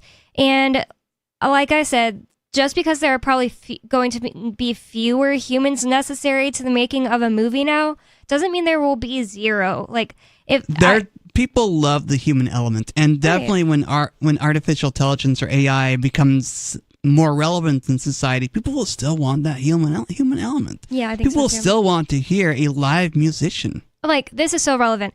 When all day I've been thinking about this artist named Tate McRae, and I don't like her because she's a pop singer, and there's this song that I keep hearing everywhere called Greedy by her. And I looked it up just because I was like, that doesn't even sound like a human. Like, it's like extremely, what's the word? Auto-tuned. Yeah. Like, to a point I didn't even think it was in fashion anymore. Huh. And not only that, but I watched her music video for it. I just wanted to see who she was, and she just has like no personality. I watched an interview of her. She has no personality. She's extremely popular right now. You know that she was just propped up by, her record label who decided to make a pop star. And it's like, I love pop music. It's not all pop music. It has no soul or anything, but it's obvious to me when there's a new person that comes out and their pop music has no soul. And the thing about it is, it can be the best song in the world. It's not that it's like a really bad song or anything.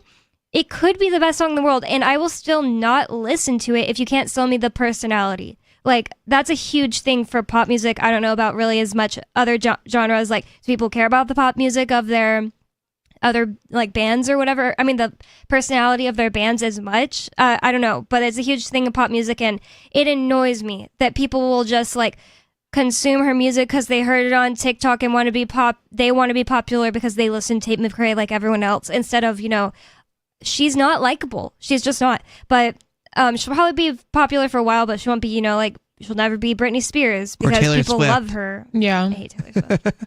And Taylor Swift is a similar thing, but still honestly not as bad as this chick I'm talking about. I also feel like Taylor Swift fans are like obsessed with her, so she must be doing something right. Yeah. Like, they're obsessed with her personality and whatever. Because they're told to. She literally is like, the algorithm tells people what to think. Yeah, now. I mean, yeah. People are making money off of people being obsessed with Taylor Swift. She has not made a better song since Love Story, and she's gotten nothing but more popular since then. Yeah, I mean, I don't even really enjoy that kind of music, so I can't really comment on Taylor Swift too much. But I do. The thing I respect about her is the fact that she controls, she manages her own stuff, and she controls most of like the creation of her own music, and like business wise, I think that's definitely respectable. That's she's like story. she's a real person, right? It seems like, even if people are just, because I don't really buy it. I don't buy that whole story. Like, oh, no one ever writes any songs with her. Well, first of all, her songs suck. So like, okay, you write bad music. But aside from that, I mean, she manages her, like, no one manages themselves. So she got already very famous and rich, and then got in a better contract than she had before. It's like, that's not that, special to me. It's like, it's not like you've But been no doing one this else since is the really beginning. doing that, though, so it kind of is. If they can, they are. But it's like, did they get as famous as Taylor Swift already was with her record label and then do it? No, they're probably just like still SoundCloud rappers or whatever, because they didn't already get propped up. Yeah. That's the thing about it. It's like, it's not as like impressive as if like she had just come up from the bushes. So basically my point was, I don't like that genre of music at all. I think it's all crap. But I think like her business, the business side of it for her, at least, I thought was like probably her only redeeming quality. Mm-hmm. Exactly. It's in an industry move. where like no one else is doing that, and they're all kind of, you know what I mean? It just seems like a lot of pop musicians are catering are owned by the man, so to speak. They all claim they don't like big government, and yet they're all owned by the man. I feel like none of them claim that they don't like big government. Oh, I guess you're right. Yeah. Yeah, I feel like they don't really comment on that. They claim they don't like the man, the rich man, the greedy rich man. And that's definitely a good point. They're all greedy rich people here. But like all genres of music, people do that. Like Yeah. Rage Against the Machine, is famously Yeah, well, it's all like fake. became part you of know the what machine. I mean? And I only brought it up to say people always like people who like whatever genre they like will always choose something that feels actually human. Like Yeah. because this new girl, yeah, she is famous and everything. It's not going to last, for one thing. And for another thing, people who actually care about listening to music that is made by a real human will never like her, So there will always be that market. Yeah, people who are like actual connoisseurs of things, like they appreciate quality, right? So if her music is lacking in quality and it's soulless, yeah, people are going to listen to other artists who have more talent. And because that's the thing, like my common complaint, especially with like a lot of like new pop music, is it doesn't matter if you're really talented at singing anymore. If this person is a singer, it's like, well, we can just auto-tune them and like edit this. Basically, like what you have to do is like you have to be this like is new. Like this is so auto-tuned. Like it wasn't even in fashion to be this auto-tuned. The reason I looked her up today is because I couldn't understand what the heck she was saying, and this song is literally so being pushed on everyone. This song I was just bringing up, "Greedy" by Tate McRae, that I looked it up this morning because my sister was like browsing on her phone and I heard the song again. Like I keep hearing this like same part of it.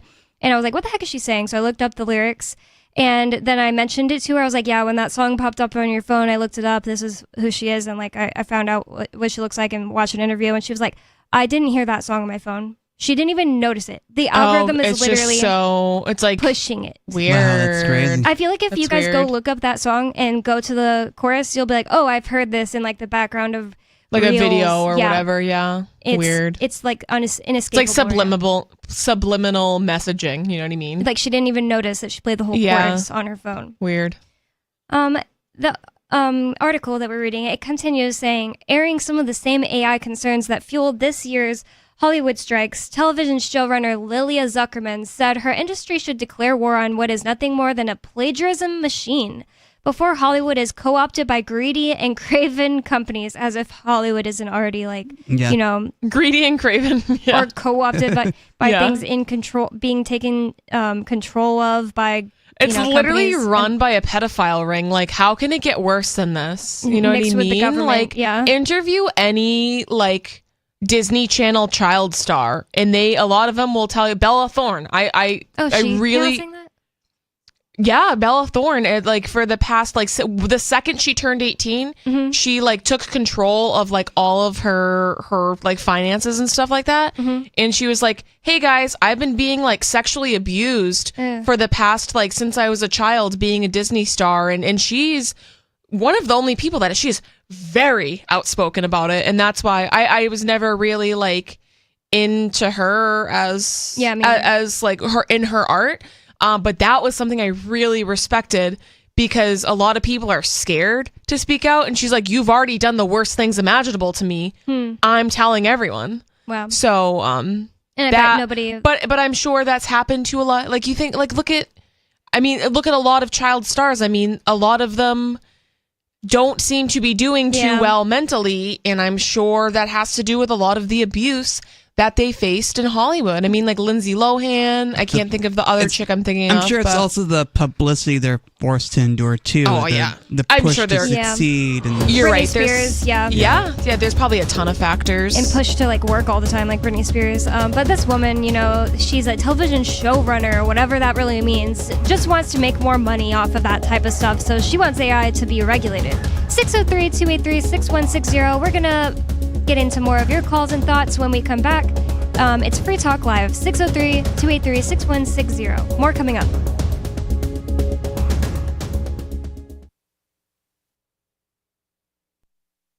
Join liberty-minded voluntarists, anarchists, and libertarians from June 13th through the 16th for the 8th annual Fork Fest at Rogers Campground in the beautiful White Mountains of New Hampshire.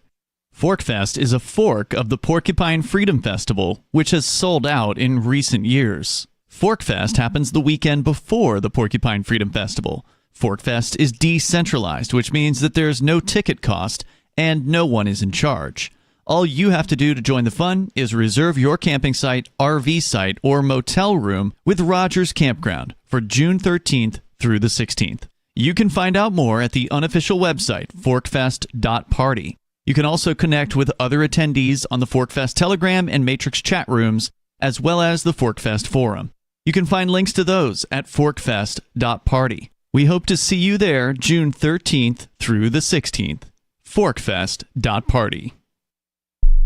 From Feature Story News in New Delhi, I'm Neha Punia. US and Canadian authorities, including the FBI, are investigating a car explosion at the shared border between the two countries, which killed 2 people. CCTV footage shows the car speeding towards a security checkpoint before flying through the air and crashing.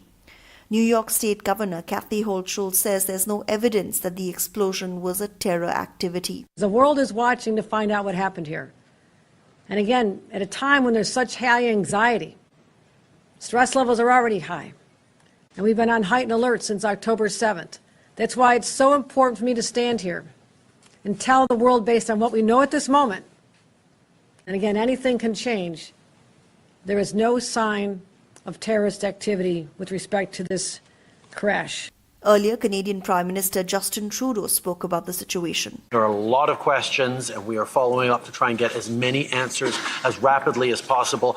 We are in close contact with U.S. officials, and we'll continue to work closely with them. There was a vehicle explosion at the Rainbow Bridge crossing. Israel's national security advisor says the release of hostages from Gaza won't likely happen before Friday now.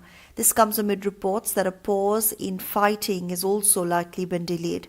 Sarah Coates has more from Tel Aviv on what's at stake. There are still a number of foreign hostages being kept inside the Strip, and none of their names have been mentioned on this initial hostage release deal. So, of course, there certainly will be more pressure to continue this, for more days to happen, more ceasefire days to get more people out. Now, we do also need to remember the role of the International Red Cross there. It will be facilitating the transfer of these prisoners. So, look, there are certainly a lot of international bodies, a lot of other countries that have put a lot into this, and none of them will be wanting to see this collapse, given the state that the Gaza Strip is in right now. Storms in the U.S. Northeast could bring travel chaos for millions of Americans who are traveling for the Thanksgiving holiday.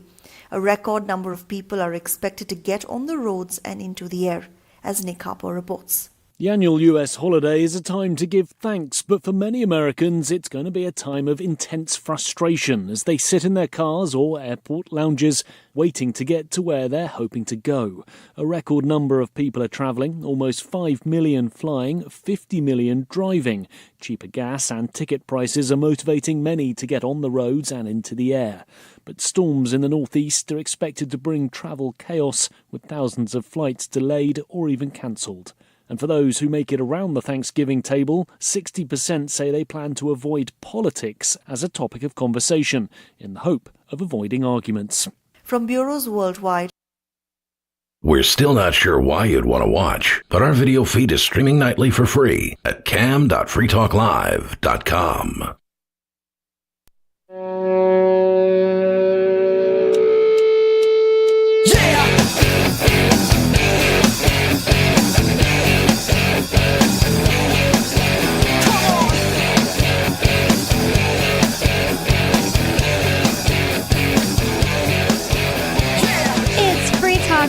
It's talk radio that you control, and 603-283-6160 is the phone number you can call to get in on the conversation with us, 603-283-6160. And with you in the studio tonight, it's me, Bonnie. Riley. And Nikki. And let's just go right to your phone calls and thoughts. We have Dave Ridley here of it's RidleyReport.com. The other day, Captain said DaveRidley.com. What's on your mind, Ridley? Actually, for once, I have something to talk about that's not New Hampshire, but it's related to New Hampshire because it's a Mark Edge thing. Oh, okay. Oh, what is it? So apparently, the authoritarian press has vindicated Mark Edge's arguments by writing a hit piece against Mark's pet project. Really? The AP said? So this is the Zetas, or the special economic zones in Honduras. Oh, wow. So they're doing a hit piece on them already? Yeah, there's a publication in the UK that's losing its mind because there might be, a few square miles of freedom on Roatan Island. Oh, how horrible. How horrible. We can't have freedom. Is Rotan the one with Prospera on it? Well, yeah, Prospera is connected to Roatan. I don't know where Utila is, actually. I haven't been following this that closely. I was kind of skeptical. Mark keeps talking about this, and I wasn't paying much attention, but nothing gets me on Mark's side like having the media denounce him, right? Yeah, exactly. So what they said in this article was, quote, if special economic zones could be established all over the world, complete with low taxes and corporate-friendly regulation, investment could be sucked out of social democratic states and into these free market paradises. Wow, you don't say. It's almost like that's more appealing to the majority of people. It's almost like people like free markets and free minds and freedom. Huh. Who would have thought? The other quote that I loved was this quote: Senator Elizabeth Warren and 33 other Democrat representatives wrote a letter denouncing, unquote. Wow, she's after anything that Ian and Mark like. That's crazy. She's after crypto too. So again, this is not all Mark, but he's just part of it. But Prospera is something that we it's popped up on my radar a few times, and Mark has talked about it quite a bit, and it has some history. Roatan Island really does go back decades. It's a successful place in a hellhole, and it has been for decades. A lot of expats there. They bring their money there for a place where it will go further. But Honduras is just what have they got to lose? It is such a nightmare. What have they got to lose by having an area, a few square miles here and there, where there's not as much crime and there's a little bit more prosperity? I just don't understand the capacity for people to try and say no to the wind. And it's crazy because, as Mark Edge will tell you, like, people who are from Honduras who go to the Zetas to work, and it seems like cheap to the expats that are employing them, they're like, wow, this is amazing for, the Hondurans that get these opportunities to work at these places because they're making way more money than they could just doing whatever they'd be doing in Honduras otherwise. And the economy is going to flourish because there's a lot more freedom. It's nothing but good for the people who live there. Now there is, so I guess I've kind of buried the lead here. The reason they did a story on this is because, the Prospera organization or Peter Thiel, a former PayPal fame, I guess they're suing an international court because the Honduran government is trying to renege on the previous agreements, that were signed by previous Honduras government. Mm-hmm. And so the lawsuit is what has triggered this media coverage. And also, here's where the authoritarian press article, where it does, you think you want to listen to your enemies and see if they're ever right, and they do raise one legitimate concern, and that is that the Zetas were signed into law during a Honduran administration that came to power in a military coup backed by the United States. So that government that signed that agreement wasn't super legitimate. So that I can see kind of where they're coming from, and that sense. Does that make sense? Yeah, it makes sense. But at the same time, there's still freedom in these Zetas. So why worry about it?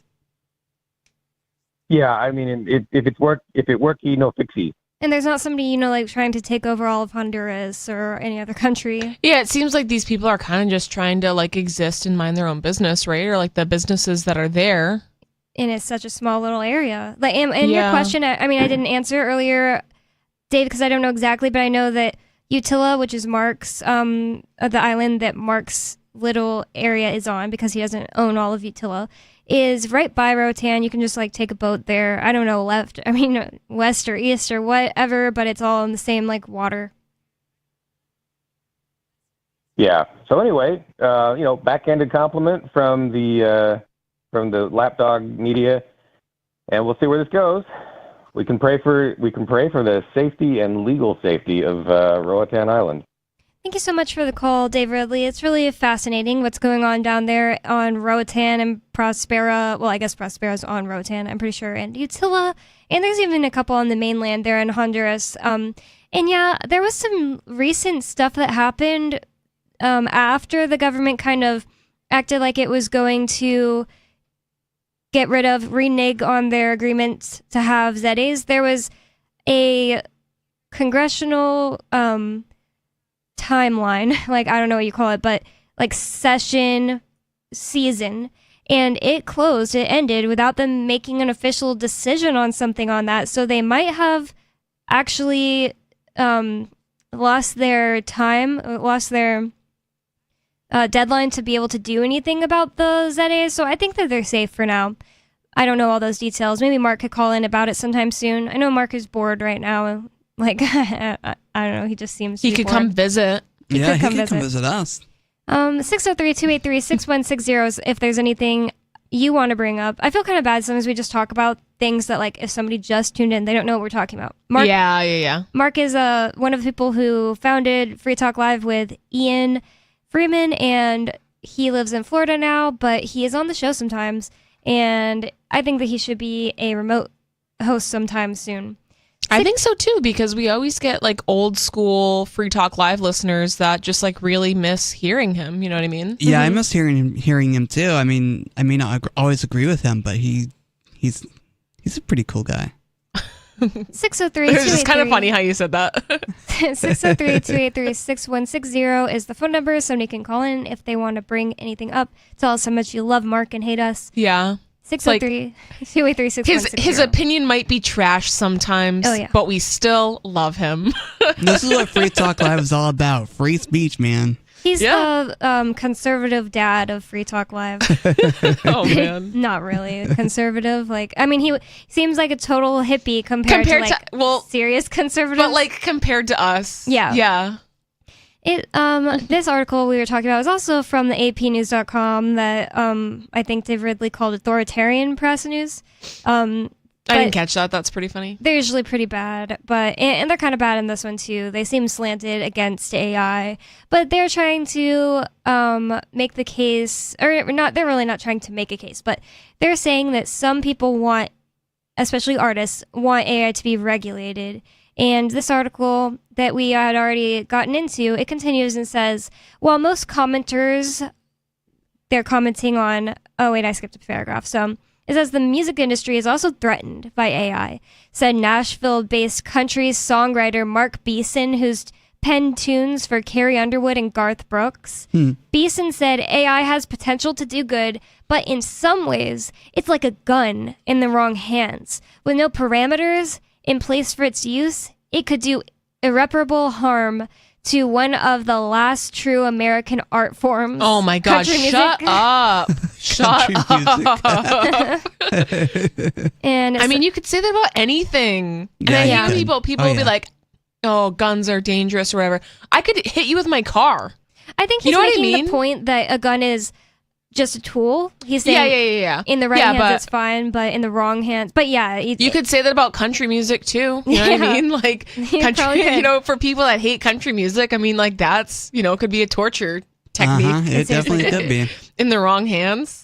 I have like some random weird country things that are like my guilty pleasures, and I will listen to them. And Carrie Underwood is definitely some of that, but for the most part, it's terrible. I don't even. No, I love country music. I don't even have one male country music song I like. I don't think. Oh, I love. Yeah, no, I'm a big country girl. I like the song "Neon Moon" by that Garth Brooks guy, I think, but I only like it when it's sang by Casey Musgraves. Then it's awesome. Okay. It says, while most commenters, which it's talking about people commenting on, giving comments and their opinions to the Copyright Office of the federal government, Most commenters were individuals. Their concerns were echoed by big music publishers. Universal Music Group called the way AI is trained ravenous and poorly controlled, as well as author groups and news organizations, including the New York Times and the Associated Press. Wow, so, okay, the Associated Press is definitely biased. It says so right there. Is it fair use? What leading tech companies like Microsoft, Google, and ChatGPT maker OpenAI are telling the Copyright Office is that their training of AI models fits into the fair use doctrine that allows for limited uses of copyrighted material, such as for teaching, research, or transforming the copyrighted work into something different. The American AI industry is built in part on the understanding that the Copyright Act does not proscribe the use of copyrighted material to train generative AI models, says a letter from Meta Platforms, the parent company of Facebook, Instagram, and WhatsApp. The purpose of AI training is to identify patterns across a broad body of content and not to extract or reproduce individual works, it added.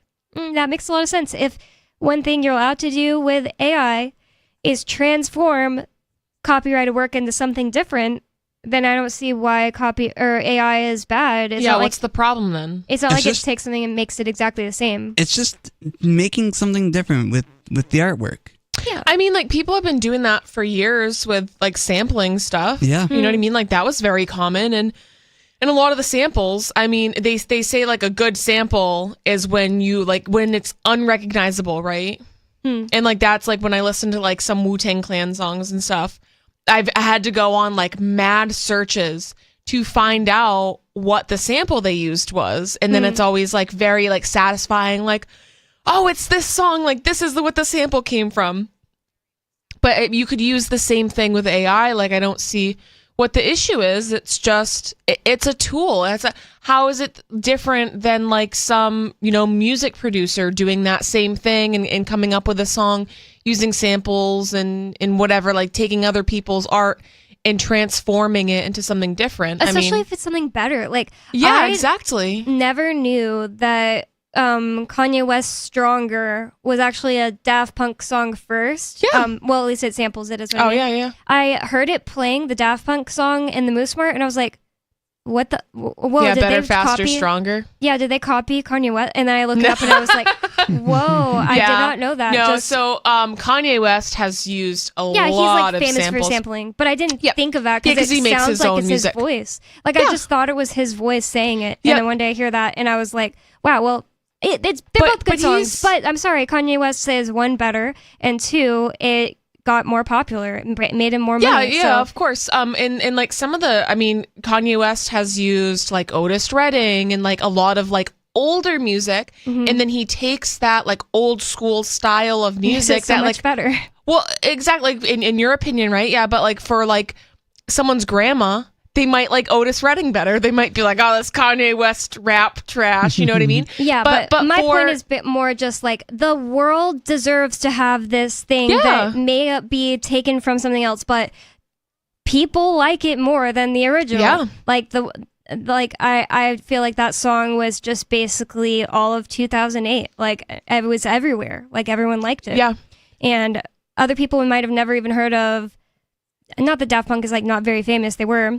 But they might have never heard of that song or heard of them at all, and then they like the Kanye West song, and then Daft Punk is going to get some recognition because of it. It's not necessarily always going to be a bad thing for the artist that was sampled. If anything, I mean, if Kanye West is using my song to sample and create new music, that is super flattering. You know what I mean? Definitely. I agree. I think it's really flattering if someone can take a sample of what you've done and put it in their music. But you know what sucks about him? He doesn't feel flattered that South Park used his a likeness to make the gay fish joke. He's mad about that still. I think a lot of people are not super thrilled when South Park uses their likeness. I don't care what they said about me. I would love it. I don't care if they made like so much fun of me. If you were like the Snooki yeah, rat. I don't care. It would be so funny.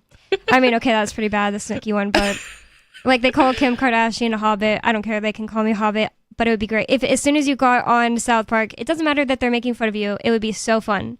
And people seem to lose sight of that when they're getting made fun of if they have a terrible ego like Kanye West. Yeah.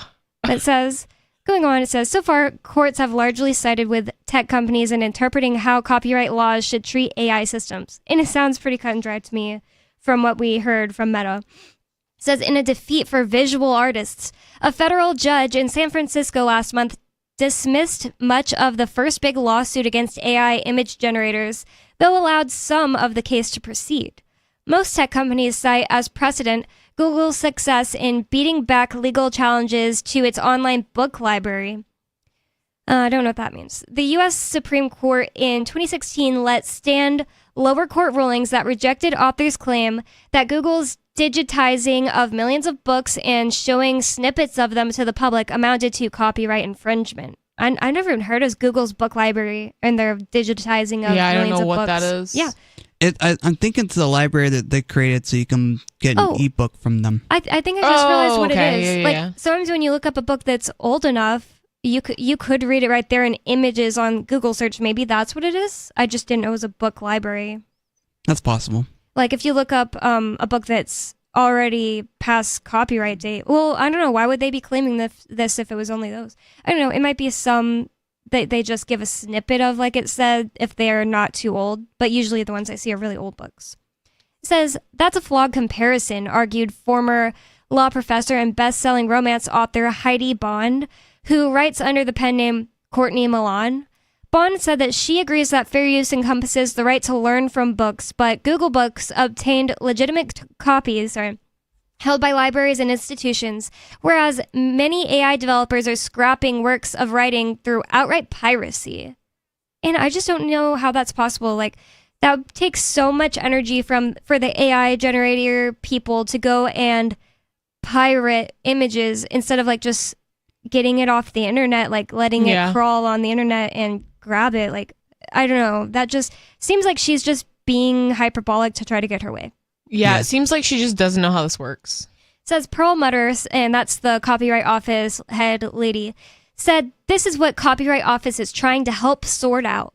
Oh yeah, the government just wants to help.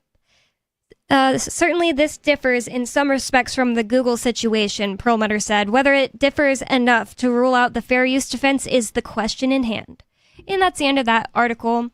I just wanted to bring that in because, it's kind of funny how many stories there are online when you're looking that are just like groups of people asking the government to regulate this and that, and they don't realize how bad that is for the economy just because they don't care, because it would be good for them. At least they think, because they can't think creatively and use their imagination enough to think about how they could instead just use this tool to actually help themselves make more money. Well, people love the tyrants, despots, and thieves calling themselves government because they feel safe.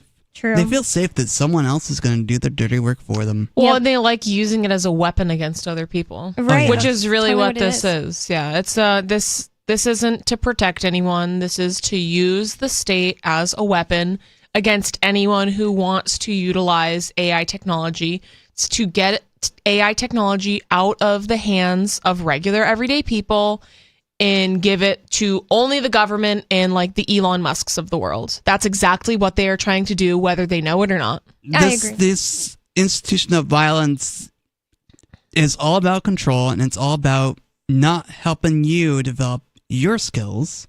It's all about control. It's all about giving the control to the elites and the most powerful so the parasitic ruling class can feel safe knowing that they're saving somebody. And I know that when I was like in school, the parasitic ruling class you're talking about, called the government, that is also giving you what you're supposed to learn in public school, because it's, public, so it's part of the government, thieves and despots. They're always trying to paint themselves as this group that without them, the little people couldn't survive. But in reality, they're always doing what Riley is saying, making it to where the little people are not able to ever overcome the wealth and power of the people that use the government as a weapon and are already the most wealthy. Yeah, pretty much. Yeah, and I think in this case, it's like trying to trick people into, instead of learning how to use this possibly very valuable tool to advance themselves and to possibly make some more money. Yeah.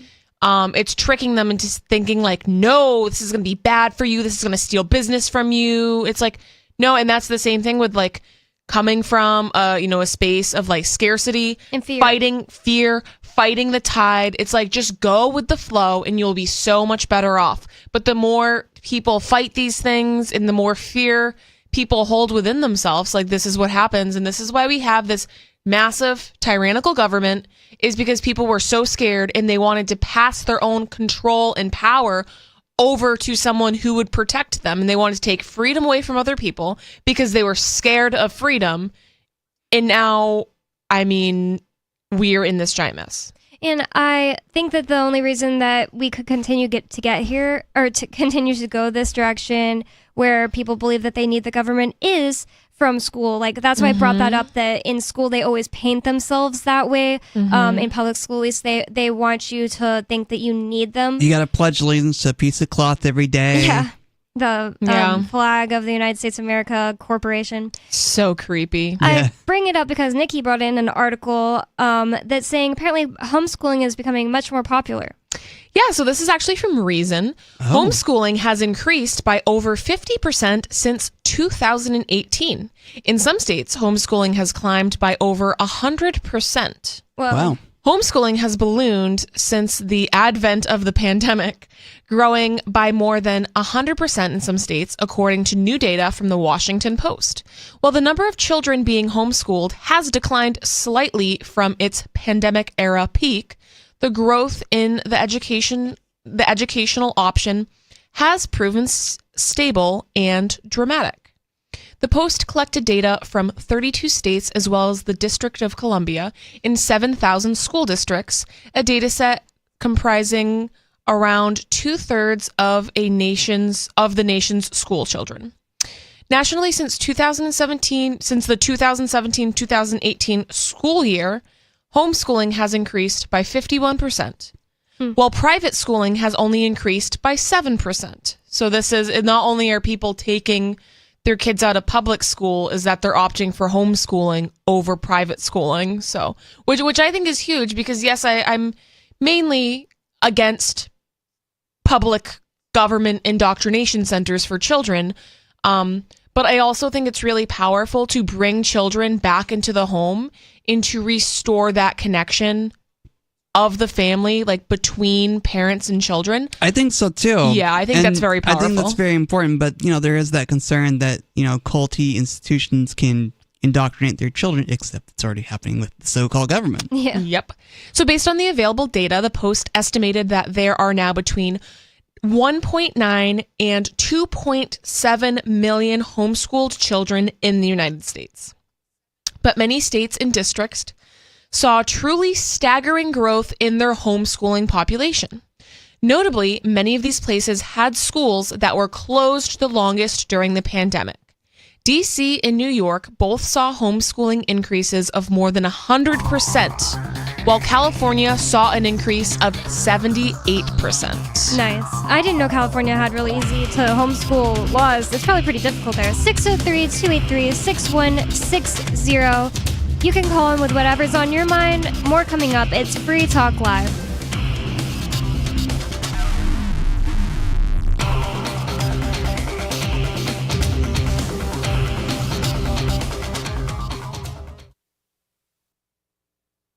We have some good news. The indictments against Ross Ulbricht in the District of Maryland were dismissed with prejudice, meaning they can never be refiled. This is especially good because those indictments contain the only charge ever made that Ross engaged in murder for hire. This was a serious allegation that Ross Ulbricht denies. It was never prosecuted or ruled on by a jury, but was trumpeted by the federal government and the media as if it were proven fact. The Maryland court held these indictments for almost 5 years, poisoning Ross's case and leaving him under a cloud of unproven allegations.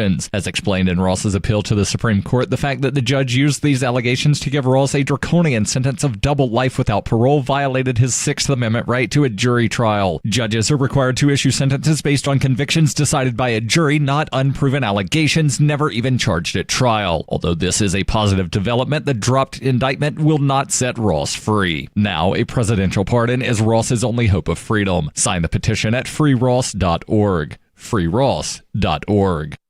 There are basically two types of advertising, direct response and branding. Radio's great for direct response with its low cost to listener ratio, but audio can't be beat for branding, which is a longer term endeavor. You want to be the first thing that someone thinks of when they think about your product or service. If you have a local business that you want kept top of mind in your community, call the station. If you need national reach, Free Talk Live's got around 200 radio stations, millions of monthly listening sessions, can suit all budgets, and if we don't think we're right for you, we'll tell you. Email me, mark@freetalklive.com. Tired of cancel culture? Sick of mega tech corporations holding an axe over your head? Join the LRN.FM Matrix chat server. It's self-hosted, so no one else can tell us what to do or say. Don't like the existing channels? You can make your own. You can even connect into some of our channels from other Matrix servers. It's federated. For the full LRN.FM Matrix experience, though, you should join our server via the step-by-step instructions at chat.lrn.fm. Chat.lrn.fm. You're listening to the live edition of Free Talk Live. Hour number 3 is next after the news here on the Liberty Radio Network at LRN.FM. From Feature Story News in New Delhi, I'm Neha Punia. US and Canadian authorities, including the FBI, are investigating a car explosion at the shared border between the two countries, which killed 2 people.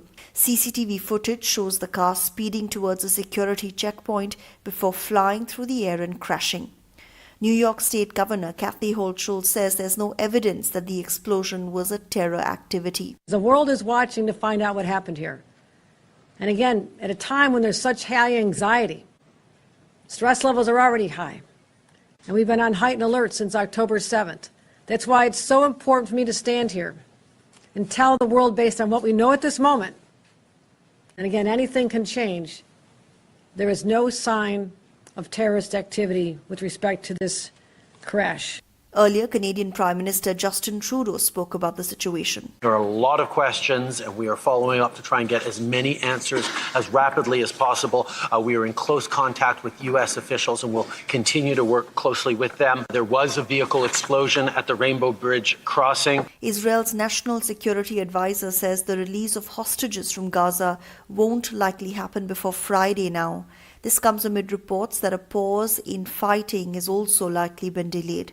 Sarah Coates has more from Tel Aviv on what's at stake. There are still a number of foreign hostages being kept inside the strip, and none of their names have been mentioned on this initial hostage release deal. So, of course, there certainly will be more pressure to continue this, for more days to happen, more ceasefire days to get more people out. Now, we do also need to remember the role of the International Red Cross there. It will be facilitating the transfer of these prisoners. So, look, there are certainly a lot of international bodies, a lot of other countries that have put a lot into this, and none of them will be wanting to see this collapse, given the state that the Gaza Strip is in right now. Storms in the U.S. Northeast could bring travel chaos for millions of Americans who are traveling for their Thanksgiving holiday, as Nick Harper reports. The annual US holiday is a time to give thanks, but for many Americans it's going to be a time of intense frustration as they sit in their cars or airport lounges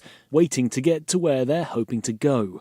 A record number of people are travelling, almost 5 million flying, 50 million driving. Cheaper gas and ticket prices are motivating many to get on the roads and into the air. But storms in the northeast are expected to bring travel chaos, with thousands of flights delayed or even cancelled. And for those who make it around the Thanksgiving table, 60% say they plan to avoid politics as a topic of conversation, in the hope of avoiding arguments. From bureaus worldwide, this is FSN. With FSN Spotlight, I'm Simon Marks, looking back today at the life of former US First Lady Rosalind Carter, who died last Sunday at the age of 96. She and Jimmy Carter were married for 77 years, longer than any other couple in US presidential history. She's being widely remembered as a powerful First Lady, sitting in on her husband's cabinet meetings, representing him around the world. Many historians argue she was the most influential First Lady since Eleanor Roosevelt. But she's also remembered as a tireless advocate for improved mental health care, something she talked about in this appearance at the Carter Center. When I first became involved, we knew very little about the brain or treatments. Almost everything has changed since then. Today, with our new knowledge of the brain, mental illnesses can be diagnosed, treated effectively, and the overwhelming majority of people can lead normal lives. The thing that hasn't changed is stigma. In spite of all the wonderful breakthroughs, people still have trouble getting services. In fact, it is widely recognized that the mental health system in our country is in a crisis. This is heartbreaking to me. Like her husband, Rosalind Carter travelled the world for decades in their joint post-presidential life, trying to improve the conditions of the underprivileged and the challenged. The US Secret Service this week called her a treasure and a beacon of compassion. With FSN Spotlight, I'm Simon Marks. The main news again. Israel's national security advisor says the release of hostages from Gaza won't happen before Friday now. A pause in fighting also likely delayed. US and Canadian authorities, including the FBI, are investigating a car explosion at the shared border between the two countries which killed 2 people. Rescuers close in on 41 construction workers who have been trapped in a collapsed tunnel in India for 12 days now. And that is the latest feature story news. Neha Punya reports. Pushed to the breaking point after constantly being taken to task without ever hearing a word of thanks for what it does around here, an overwhelmed and infuriated nation announced in February that it was trying, okay? Jesus Christ. A poll of the American populace revealed that 33% felt they were doing pretty damned well, thank you, while another 28% just wanted 2 freaking minutes without somebody breathing down their neck. We're trying as hard as we can here. How about cutting some little slack for a change, huh? You know what? This is just bullshit. I do not need this. Christ Almighty, sources added. God distanced himself from the entire right-wing fundamentalist Christian movement, saying that he did not believe pregnancies result from his divine will. The Almighty Father went on to dismiss capital punishment, gun rights, the anti-abortion movement, and the efforts of the Westboro Baptist Church, while adding that he and Christian conservatives, quote, no longer saw eye to eye on the majority of issues. And physicists discovered that the entirety of our known universe is actually the fictional setting of a cop show called Hard Case. This is the Onion News Network. You can help spread the ideas of liberty with our Patreon for just $5 per month at amps.freetalklive.com.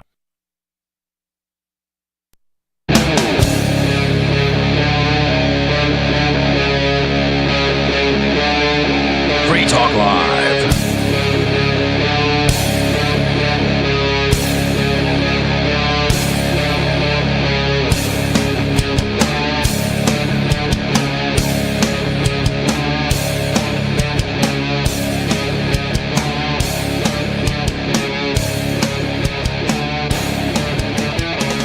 Free Talk Live. It's talk radio that you control. And 603-283-6160 is the phone number you can call to get in on the conversation with us. 603-283-6160. And with you in the studio tonight, it's me, Bonnie. Riley. And Nikki. And I'm going to go right into your phone calls and thoughts. We have Creighton on the line in Kentucky. Creighton, what's on your mind? Hi, I wanted to call in because I learned today that Gert Weidler's one of the politicians in the Netherlands just won in a vote in the Netherlands to be the Dutch Prime Minister. And who's he? Well, he is the leader of a so-called conservative party. The name of it I can't pronounce, but it translates as Freedom Party.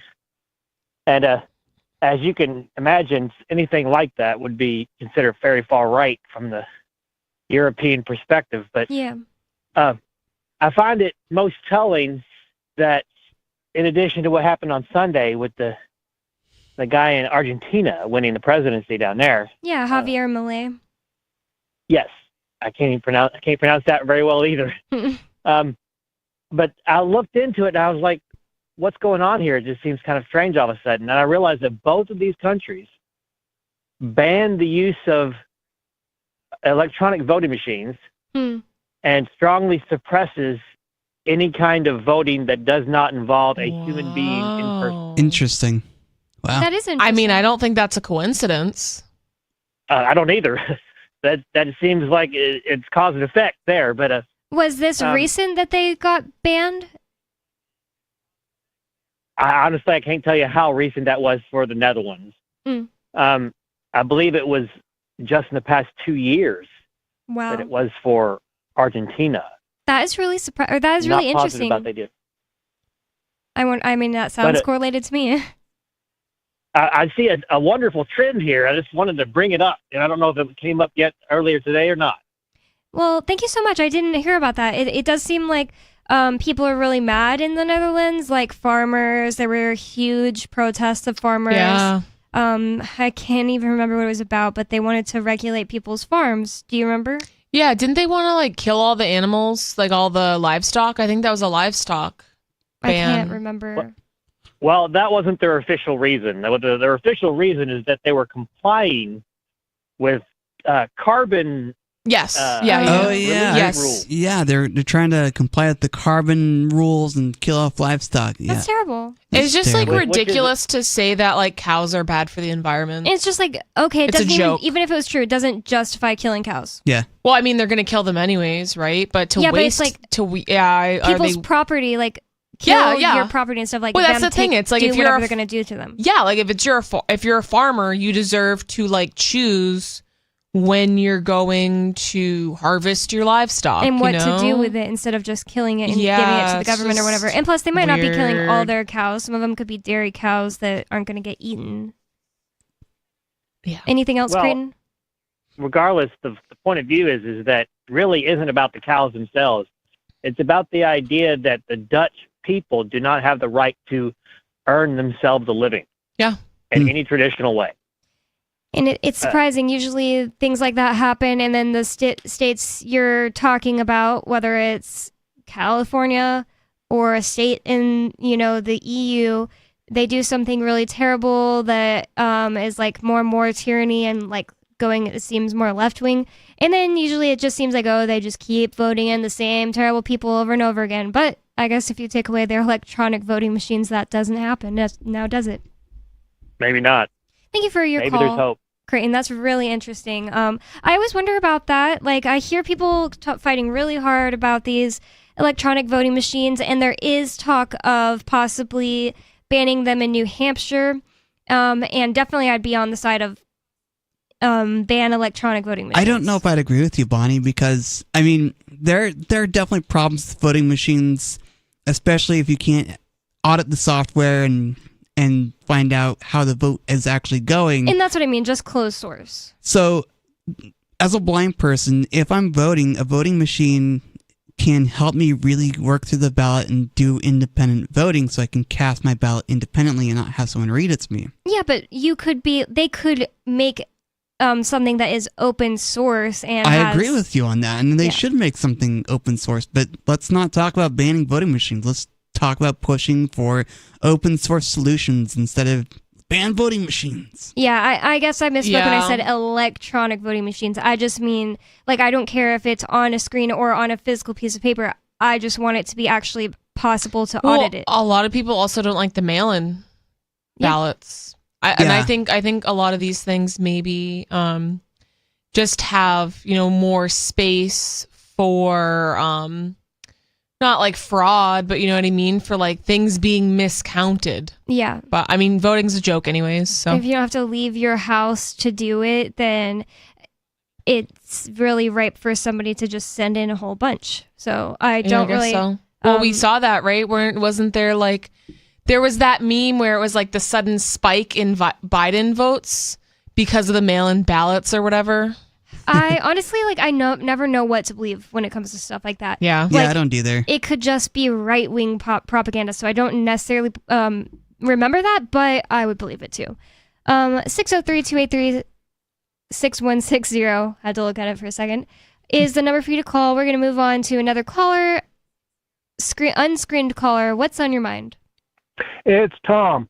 Now, you may know the war between the states was not started over slavery, but it did take a bloody war to emancipate the slaves in some states. In Maryland, slaves were emancipated by using ballots in a referendum in 1864.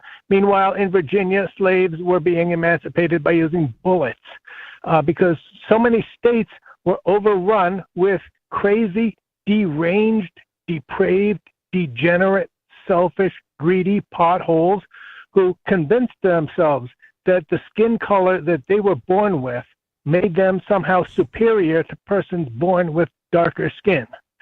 Now this country is overrun with crazier people who convince themselves that the place where they were born makes them superior to persons born outside certain lines on the map. That's so What true. is it going to take to open the borders?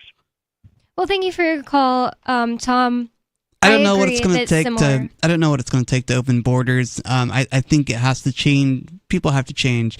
People have to realize that these arbitrary geographical lines on a map aren't going to make a difference. And I think the conservative people especially need to realize that, open borders aren't the problem. The welfare system controlled by the parasitic ruling class is the problem. If you're so concerned about open borders because someone's going to steal your gerb or whatever, then... But you keep voting in and supporting people that claim to be GOP or whatever, but really they're stealing just, your jobs regardless. They're just getting the state bigger and bigger and making more welfare. It never, scales down. And then you're probably part of the problem. And the other thing is just listening to all this stupid conspiracy crap that they hear. There are always stories that people will bring up that are like 100 million illegals from the most dangerous city in Honduras are on their way up here right now. Yeah, it's like so stupid. I know, it's so much fear mongering, and I'm not gonna lie, this is gonna be mean. Normally I try not to be too explicitly mean, but whenever I see someone post on Twitter or Facebook that's just like complete like anti-immigrant propaganda, like, oh, our borders, blah blah blah, I lose so much respect for them, especially if they're like a libertarian leaning person. Oh, for sure. I lose so much respect for them. Like, you are seriously buying this crap. You could have posted anything on Twitter. You could be focusing your energy and your attention on anything, and you're focusing it on this fear-mongering garbage. Like, listen to this crap. Ian and I went to this, it was a Republican group in New Hampshire that were running a We Want to Secede from the Union petition signing party. Yeah. So Ian and I went to go see what it was all about, and I figured it would be some crap like this, but Ian was like, we should go see anyway. And we went, and there was this one lady he was interviewing. He likes to interview people that are in favor of secession. They don't have to be a libertarian, but this lady wasn't, but she said a lot of good stuff. And then right at the end, Ian asked, so what is the most important issue to you? Like, what is the most egregious thing the federal government has done in New Hampshire that makes you think we should leave? And she said, the illegal immigrants. There are some in my New Hampshire? town. Yeah, right. Like, that's in New stupid. Hampshire. Oh, are they Canadian? Yeah, right. Like, I mean, like, I hear we Spanish couldn't sometimes. get and, any further away from Mexico unless we were in Maine. Yeah. Yeah. and Or it's Alaska. It's just stupid, like, that it's some kind of problem. Like, there's not, like, a bunch of people who are illegal aliens, quote unquote, from Mexico, and then they're killing people in New Hampshire. Literally, It's I'm not a going to tell you right now. She said she saw some in her town. Oh, she saw some? Did she know they were illegal? Literally, right. this woman Did was she racist. ask for her papers? Yeah, she was Did just you ask for the racist. papers? She saw a Hispanic person and was like, the illegals! How else would a Hispanic person get to the United States? Yeah. That's Are you just kidding ridiculous. me? Yeah, it was Yeah, just like, terrible. yeah, there are Hispanic Oh my people. God. I know you live in New Hampshire and you don't see very many people of any sort of anything else besides white, but like, I don't know what her race was. She actually wasn't white, but it was Yeah. just freaking weird. Like, she might have been, like, how do you Native know they're American. illegal? Yeah, like, How how do you does she know know they're illegal? She said she saw some. And I it's just saw like, some. Ian and I could just tell. We're like, they had an accent. just like the idea that is the most egregious, Yeah, is the word right? he used, issue in the United States. And that's why I was like, I didn't want to go to this event to begin with. And I forgot my kratom. It was like Bonnie's the like, worst we time have ever. to go. No. Oh, leave. No, I leave. just Yeah, wanted to sorry, I leave should have anyway. been more. I should have been more clear. Ian Yeah. was like, we have to go. He's always dragging me to things like that anyway. But it's fun. I get to ride in the car with him or whatever. Moving on. Oh yeah, we have more to this article about homeschooling. Yeah, so yeah, we were talking about the increase in homeschooling. It seems like it's anywhere from 50 to over 100%. The article also says that in Brooklyn, homeschooling in the borough's school districts saw increases that ranged from anywhere from 197%. In New York? Yeah, in Brooklyn specifically. Whoa. That's crazy. From 197% to 492%. though the total number of homeschoolers still remained under 1,000 students per district. But like percentage wise, it's pretty high. It was just so small before. Yeah. So the growth has helped transform homeschooling into a racially and ideologically diverse movement. So like previously you thought like, oh, if you're homeschooling, either you're like some sort of religious freak, you have to be like maybe like a rich white person. But now it's kind of becoming more accessible, with the internet. I mean, you can literally homeschool your kids with internet programs. A lot of them are free. I follow this woman. She has an awesome podcast about unschooling. I wish I could think of what it was called, but she is a Black woman from a suburb in Texas. And that's what she kind of tries to break down some of these stereotypes. She's like, no, like, yeah, Black families and Hispanic families and, like families of other, like races and cultures absolutely can homeschool, which it seems like ridiculous to me. I'm like, of course you don't have to be like a rich white person to homeschool, but like a lot of people just have these common misconceptions, right? So yeah, or just like they feel like, oh, it's not normal, so my kids won't be normal like the other kids that look like them. So yeah, like it's not culturally acceptable, right? So if you're that's a great thing she's doing to like yeah, things. absolutely. Like, I even have seen people who their whole like Instagram, their whole advocacy for their personality that they put on Instagram is I'm Black and I go hiking. And when I first started seeing that, I was like, what does that even mean? That's a little interesting. I'm Black and I go, who cares? But that's the thing, because like that's like a white person thing. It's like I'm Black and I go jogging. You know what I mean? Like that is such like a white person suburban mom thing, right? Yeah, apparently that's like, I never thought about it. I never would have thought like Black people don't go hiking. But whenever I saw those things start popping up, I was like, well, that's really interesting. They're trying to like change people's minds about it, because apparently according to these people, they say that a lot of Black people they know are like completely either just turned off by it, like that's a white person thing to do, or they're afraid to go out in the wilderness where they think it's like only, I can't say the word on the air, like I can't think of a word, rednecks or something like that. And so it's kind of interesting. Yeah. So I found, just really quick, I found the podcast that I was talking about. It's called Fair of the Free Child. And she also wrote a book. Her name is Akila Richards. Awesome podcast about homeschooling, unschooling specifically, and how like her family's transition from like realizing public school isn't working for our family. Like her kids were just really like emotionally dysregulated because of the way public schools are ran. I think a lot of people's children are like that. And the choices she made to make homeschooling very accessible for her and her family. So I highly recommend that Fair of the Free Child podcast. So since you mentioned it, we didn't define unschooling. Unschooling is basically child-directed learning. Thank you, Riley. So according to data analyzed by the Post, homeschooled students were 3/4 white in, so 3/4 of homeschooled children were white in 2019. By the summer of 2023, less than half were white. Homeschool parents are now roughly evenly split between conservatives and liberals, while those homeschooling before the pandemic overwhelmingly identified as Republicans. Such a rapid growth in the number and diversity of homeschooling families indicates that more and more of American parents are dissatisfied with their children's education in traditional public schools and deciding to take matters into their own hands. Families who chose homeschooling less for ideological reasons and more for matters of circumstance in what meets the needs of their child in the present moment will help change our conception of what it means to be a homeschooler. However, not everyone is so excited about these changes. Policymakers should think, wow, this is a lot of kids. Elizabeth Bartholet, a professor at Harvard Law School, told the Post. We should worry whether they're learning anything. What a joke.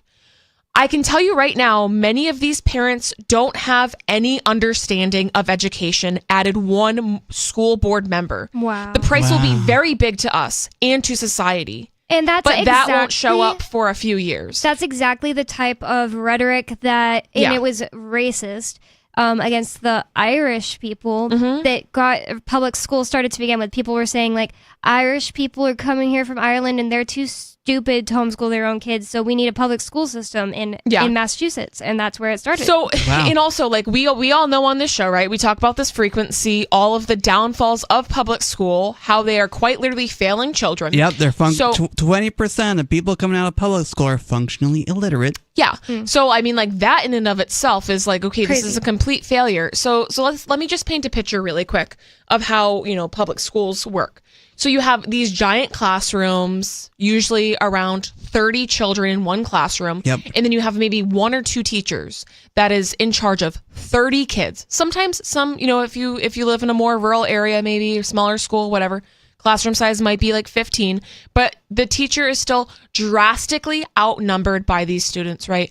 So they're using a cookie cutter curriculum, and any child that finishes their schoolwork quickly or is bored by the material, they are essentially like it's a situation where you're only as strong as the weakest link.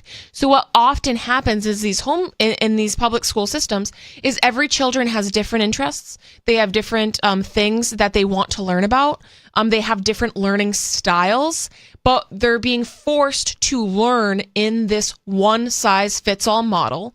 And then if they finish their work early, or if they're very proficient in something and like they can learn, it doesn't take very long to teach a child how to do something. It only takes a few hours to teach a lot of these concepts, right? Yeah. But for some reason, we have our kids in school for 8 hours a day, and a lot of that time is time wasting, right? So they're waiting in line to go to the bathroom. They're doing all of these, like in between. They're waiting for other kids to finish the test. They're waiting for other kids, and then they're just sitting there twiddling their thumbs, and then they get sent to detention. And they get in trouble bored. if they're reading. Yeah, so it's like there's so much wasted time in public school. In a lot of homeschooling families, they're only teaching their kids like the curriculum for a few hours a day, and then the rest of the children's day is spent doing self-directed learning. So it's not like the kids are not learning anything. They are just learning what they are interested in. But I do want to go to the phones because we have David in New Mexico on the line. David, what's on your mind? Lots of stuff. Nikki, lose that top knot. You're trying to be a sumo wrestler? Oh, my God. This is radio you can troll, remember? What are you, a fashion expert?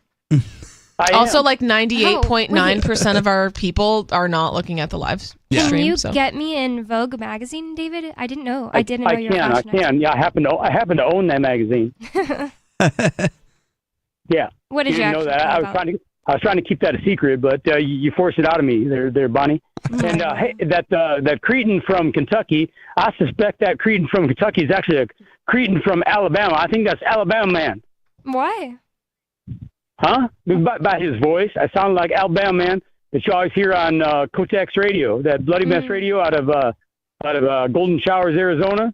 Oh. Is that you? Is that you, Alabama man? That sounds like you. But actually, when Alabama man calls your show, he really intelligent. When he call Kotex radio, Bloody Mess radio out of Golden Showers, Arizona, then he's talking more lately. But he didn't talk so much. He just was trolling, like talk radio you can troll. But anyway, Alabama man sounded very, very, very, very intelligent when he called Free Talk Live. Is that what he talks like? Are you doing a voice? No. I'm my own self. He's his own self. I'm a poor black man from New Mexico, and Alabama man, he's a white man. I don't know if he's rich or poor, but he's a white man from Alabama. Well, thank you for the call, David. It would be interesting if Creighton has other what's the word, alter egos? Yeah, on other when he different calls personas. Into different stations, Oh, but maybe he I can have call no in idea. tomorrow and tell us all doubt- about it. Yeah, I doubt he does. Maybe he can call in tomorrow, and tell us all about it. I have no idea. I can't help David Well, with it that. sounds like David's trolling Free Talk Live. Yeah, it does. Yeah, And once again. apparently he's going to get me into Vogue magazine. Yeah, well, going back to this subject about the homeschoolers. So before we go on, I want to say that I was educated in a public school. I had a teacher to teach me Braille and things like that growing up. But and teachers are willing to make accommodations in the classroom to help me succeed. But at the same time, it's hard to be in a classroom of 20, 30, 35, 40 students when I have to get Braille textbooks and things like that and have more concepts explained to me. So it's a little harder going through public school. 603-283-6160. Maybe you can call in and tell us about your experiences. It's Free Talk Live. More coming up.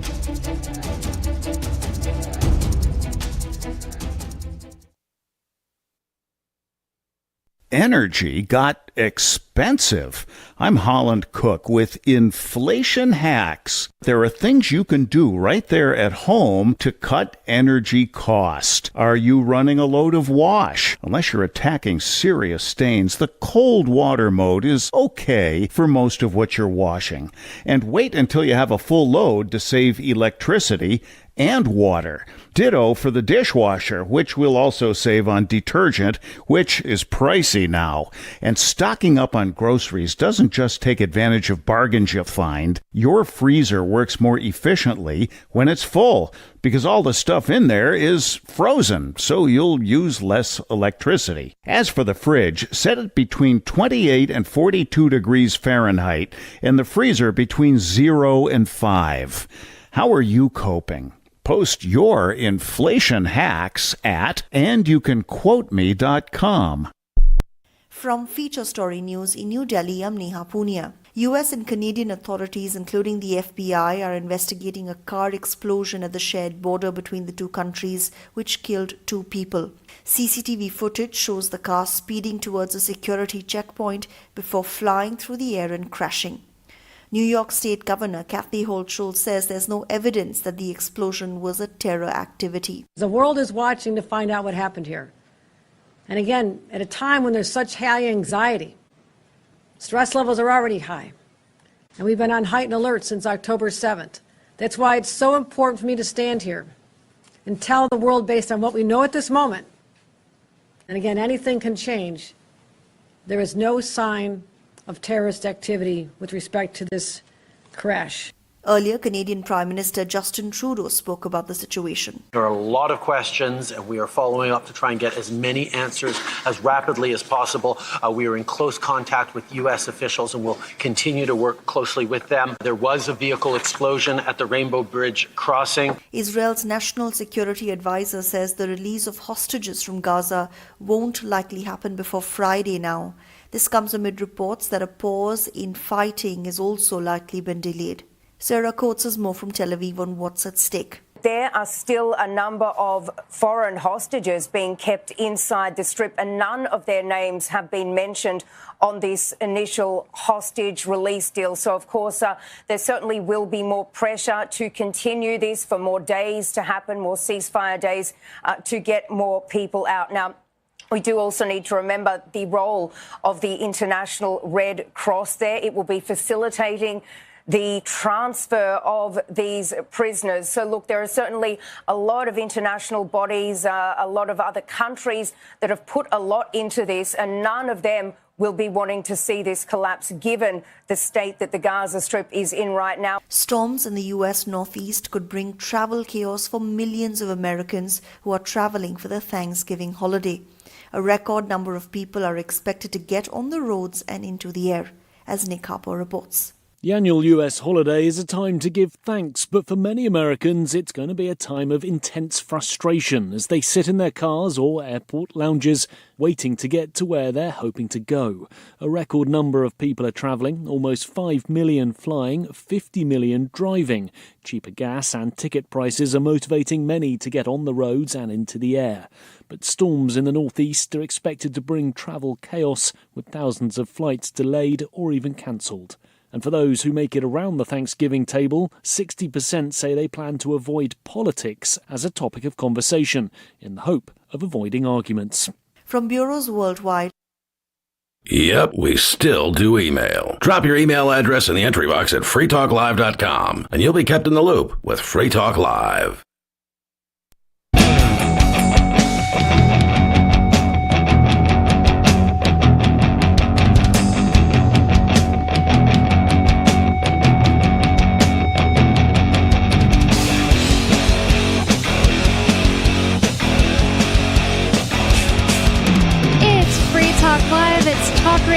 you control. And 603-283-6160 is the phone number for you to call to get in on the conversation. That's 603-283-6160. And with you in the studio tonight, it's me, Bonnie. Riley. And Nikki. And in the last segment, we were talking about homeschooling and talking about these people who obviously work for these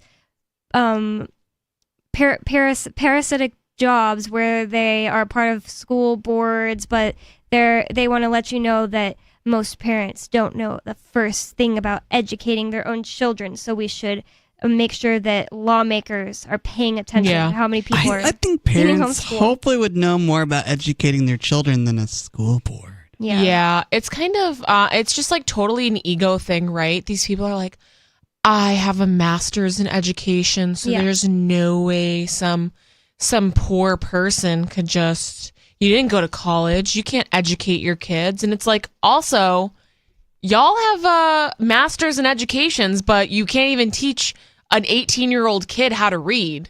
Yeah, right. So, I mean, clearly whatever you're doing isn't working, and your master's degree means nothing. Such a good point. Like Riley said, I don't exactly know what the functionally illiterate thing means. Like when we read that, I think it was Mississippi and Alabama are the highest states. It's like 26% of people that come out of public school are functionally illiterate. So I think what that means is like you can read.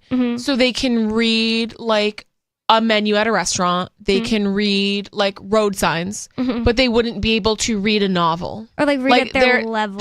So like they might be at like a very low reading level.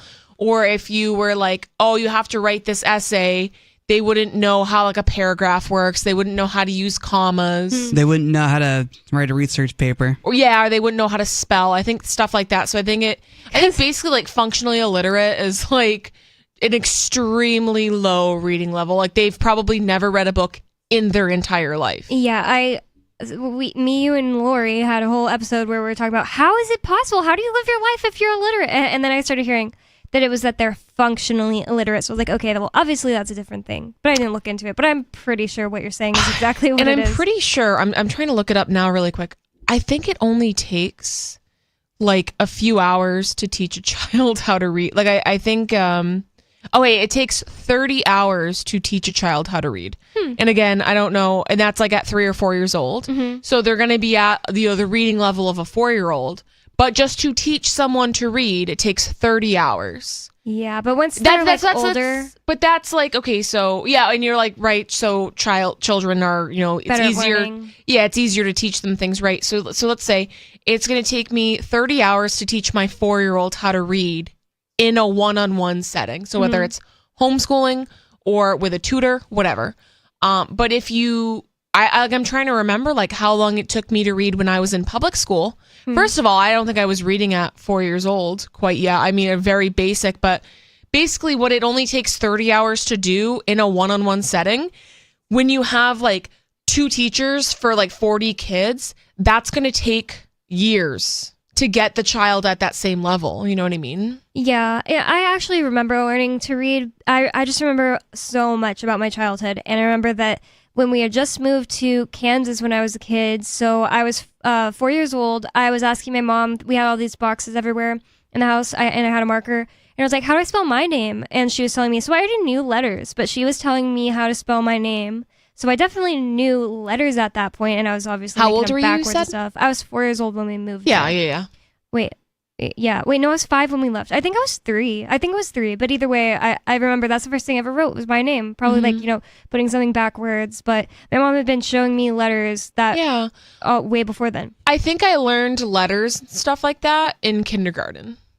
I think, and how old are you at that point? Like, I guess 5. 4, maybe?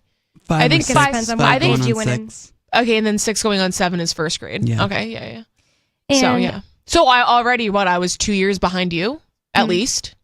That's just when my mom was telling me what letter spelled my name. Yeah. I'm not saying I could read and write at that point. Yeah. But maybe like, maybe I could spell my name in preschool. I think I wrote my name in preschool. And she had, these things all over the house that were little charts that showed you the alphabet and stuff. And I was just so interested in that. And then I was wanting to know how to spell more things because it was so fun to spell my name. So Yeah. it's like it's not even hard to teach a kid Well, to read. and I These think- people are lazy. So that's the thing too. Like children are very naturally curious. Like they want to learn. And I read a lot of homeschooling books and stuff like that. And just listening to like how a homeschooling child's mind works. Like they're so interesting. They're like, I'm gonna write a research project on the guitar or like on astronauts, and it's like they're so excited to do their schoolwork because it's self-directed.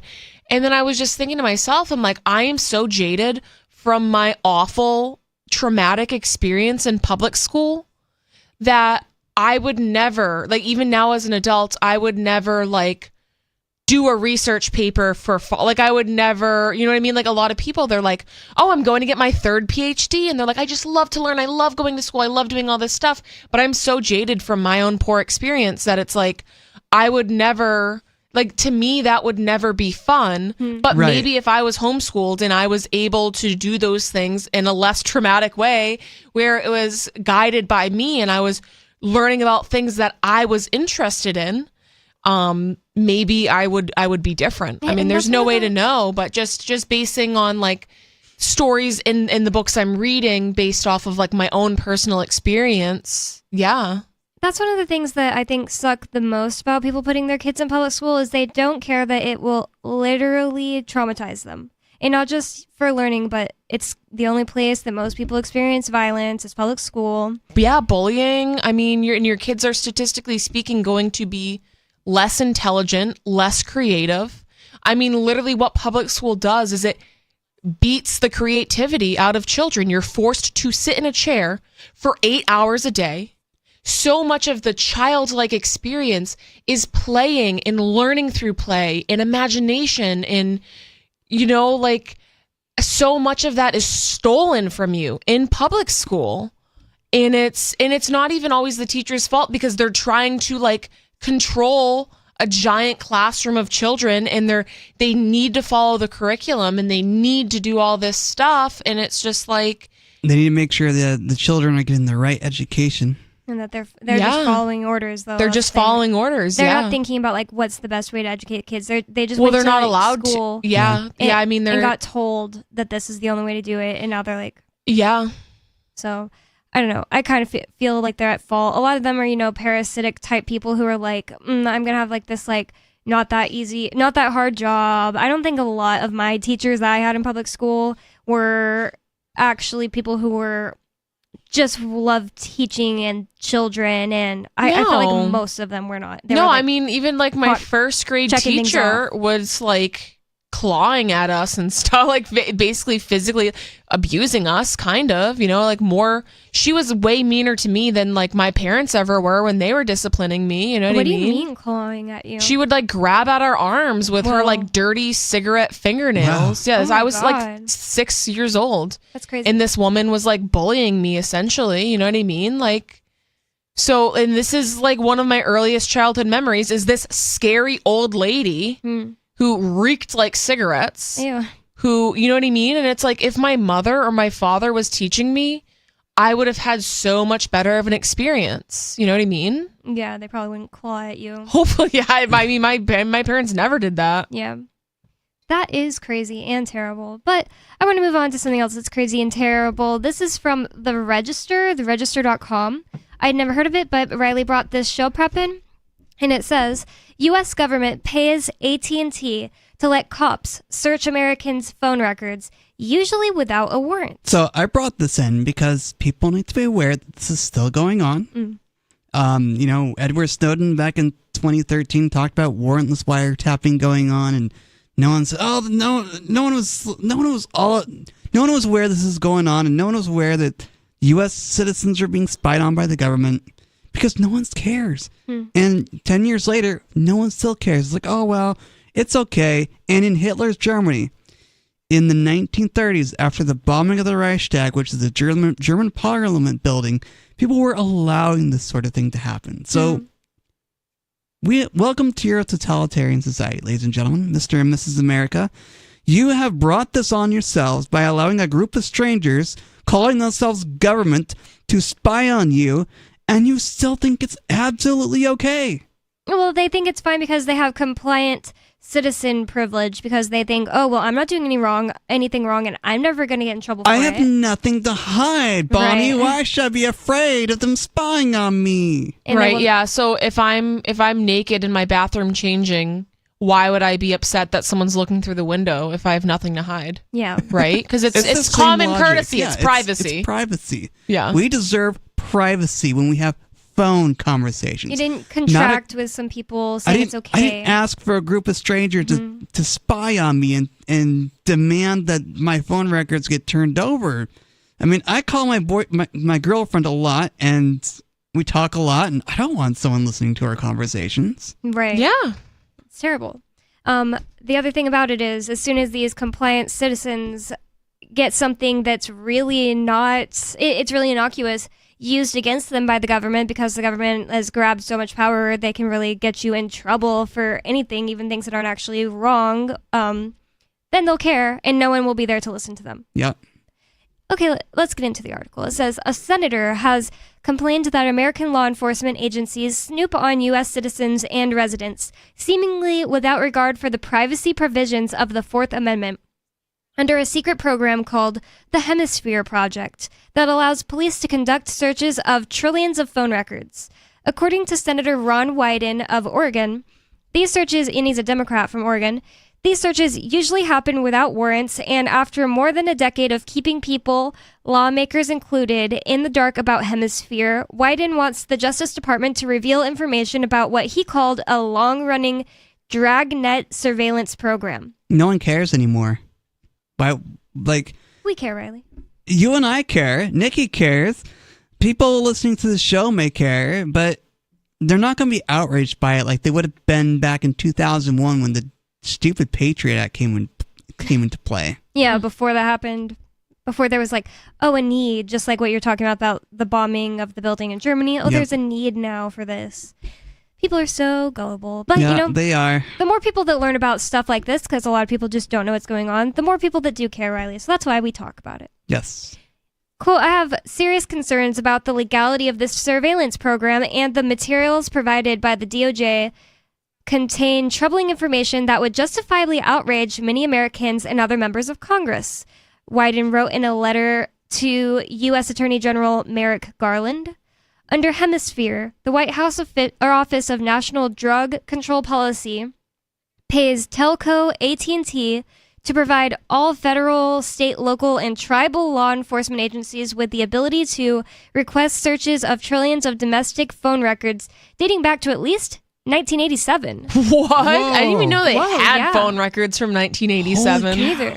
That's crazy. Plus the 4 billion call records added every day. Wow. Whoa. That is crazy. AT&T declined to answer any specific questions about Hemisphere, but a spokesperson told the Register, to be clear, any information referred to in Senator Wyden's letter would be compelled by subpoena, warrant, or court order. We defer to the Justice Department, to whom Senator Wyden's letter is addressed, for comment. The AT&T spokesperson said, I knocked my microphone away from my face. Like all companies, we are required by law to comply with subpoenas, warrants, and court orders from government and law enforcement agencies. I mean, that's what AT&T is saying, but Senator Wyden says that it's usually without warrants, so yeah. I wonder who's lying.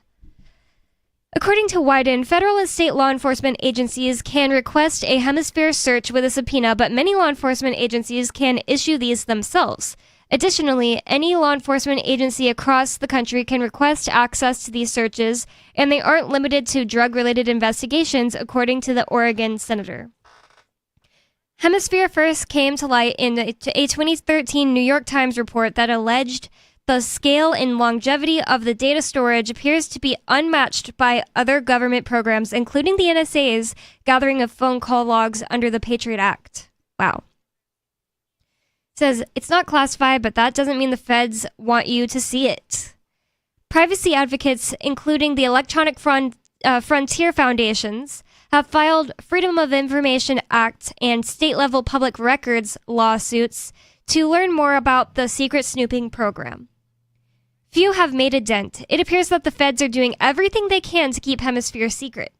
Although the program and its documents are not classified, the Justice Department has marked them as law enforcement sensitive, meaning their disclosure could hurt ongoing investigations. This designation also prevents the documents from being publicly released.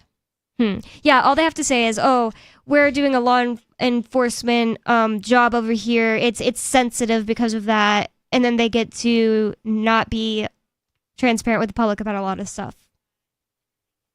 Senator Wyden wants the designation removed. Additionally, Hemisphere is not subject to a federal privacy impact assessment due to its funding structure, it's claimed. The White House doesn't directly pay AT&T. Instead, the ONDCP, which that was way up here, what was it? The Office of National Drug Control Policy.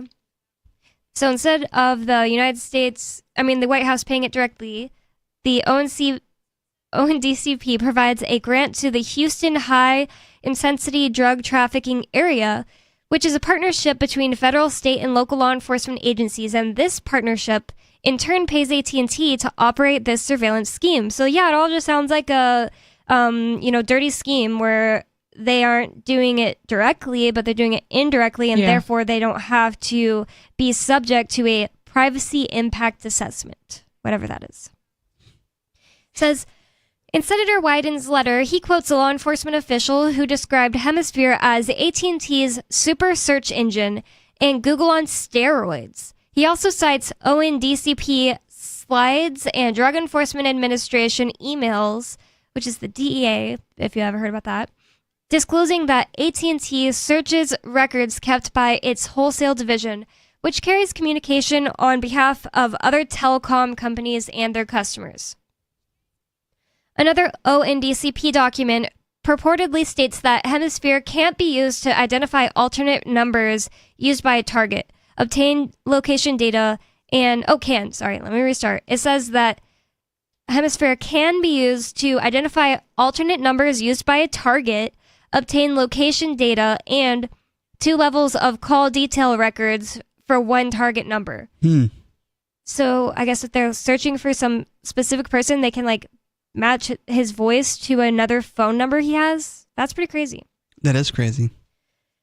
That provision means Hemisphere searches can pull in phone records of everyone who communicated with the target of an investigation. In other words, there's some serious snooping happening. This letter to DOJ comes as Wyden and other lawmakers from both parties in the U.S. Senate and House of Representatives have introduced the Government Surveillance Reform Act, which would, among other things, require an independent court order before allowing surveillance of Americans' phone records. It's interesting. I hadn't heard of that either. It has a link here that goes to that. The Government Surveillance Reform Act, I think it was. Since I clicked on it, it disappeared. Yeah. It says, this is from November 8th. It says, Uncle Sam's snooping on U.S. folks, not without a warrant. Lawmakers agree. So I want to see. It says it's a bipartisan bill that was introduced just right before, the 7th of November this year. That would rein in the Fed's powers to snoop on U.S. persons without a warrant under the infamous FISA Section 702. This controversial surveillance tool is set to expire at the end of the year unless Congress reauthorizes it. Oh, that's interesting. So, apparently they're allowed to snoop on Americans under FISA Section 702, and that's going to expire at the end of the year unless Congress decides to reauthorize it. So that's something to keep an eye out for. Yeah, keep an eye out for it. Well, that's all really interesting. I'm going to move on to this story that Riley brought in from... Well, I don't know where it's from. I was trying to find it. DailyMail.com about the LDS Church, the Church of the Jesus Christ. The Church of Jesus Christ. The Church of Jesus Christ of Latter-day. It's a mouthful. Latter-day Church of Jesus Christ of Latter-day Saints. It's a mouthful. Yep, Definitely. It's the Mormons. Yeah, the That's Mormon how most Church. people know it. I don't know why it has 2 names. Do you? Oh, is that? So I didn't know those were synonymous. Oh, yeah, they are. So the Mormon Church. The Mormon is a nickname for the church because of the Book of Mormon that Joseph Smith allegedly translated. Okay, that makes sense. So, yeah. Similar organizations. Now, there are fundamentalist groups like the Kingston Group in Salt Lake area and the fundamentalist group led by Warren Jeffs that also call themselves Mormons. And they say the mainstream Mormon church is all apostate. So, it's interesting when you start delving into the world of Mormonism. all kinds of different sects call the other sects heretical and apostate. Yeah. Well, this from DailyMail.com says Mormon leaders accused of covering up a decades-long epidemic of sexual abuse and incest that rivals scandals in Catholic Church. Victims say perpetrators are protected, but the abused are forced to forgive their attackers. Yikes. Yeah, it's really bad. So, growing up Mormon, I was not aware of all the sexual abuse things going on. I was also hoping that, safeguards would be in place, that children and things and others would be protected from church leaders abusing people. So in a local congregation, which is called a ward, you have what's called a bishop.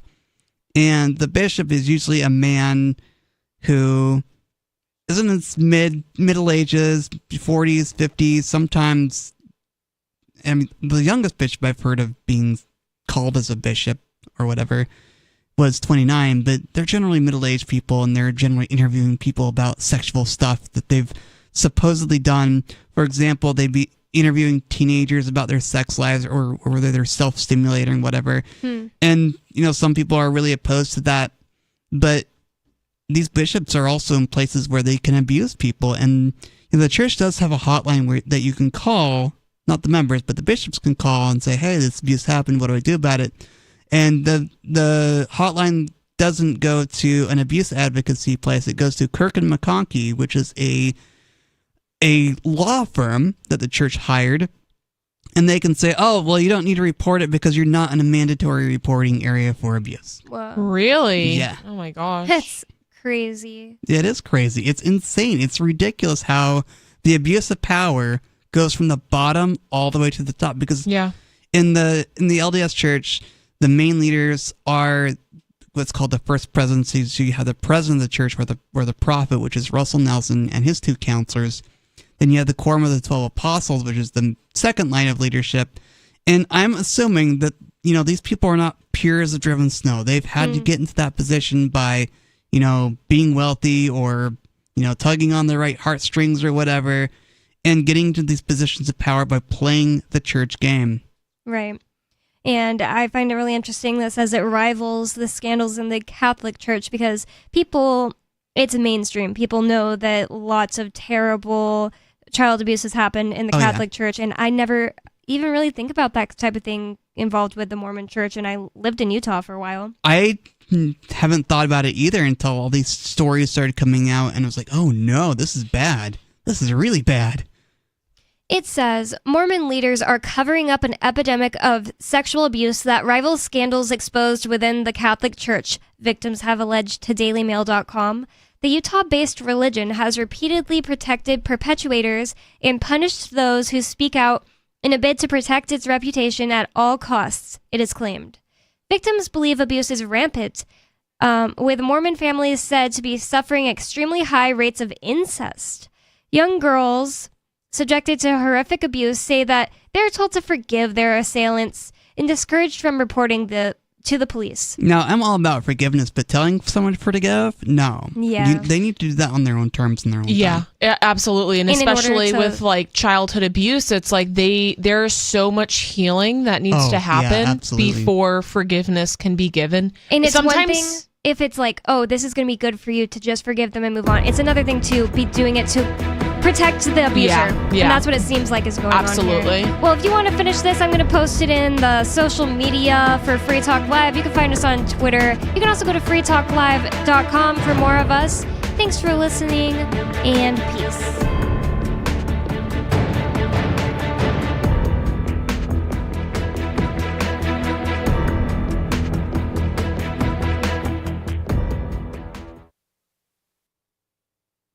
Some of you have wanted to support Free Talk Live's mission on a monthly basis, but don't want to support Patreon. Now we have an alternative that also helps our premier streaming platform, Odyssey. Visit video.freetalklive.com and click Join at the top of the channel. You can subscribe for $5 per month, and unlike other subscription services, Odyssey adds their processing fee on top, so it'll cost a little over $5 per month, but Free Talk Live will receive the entire amount you pledged. Higher donation tiers are available if you're feeling so inspired. You'll get a special membership badge that's visible in the Odyssey chat room, and if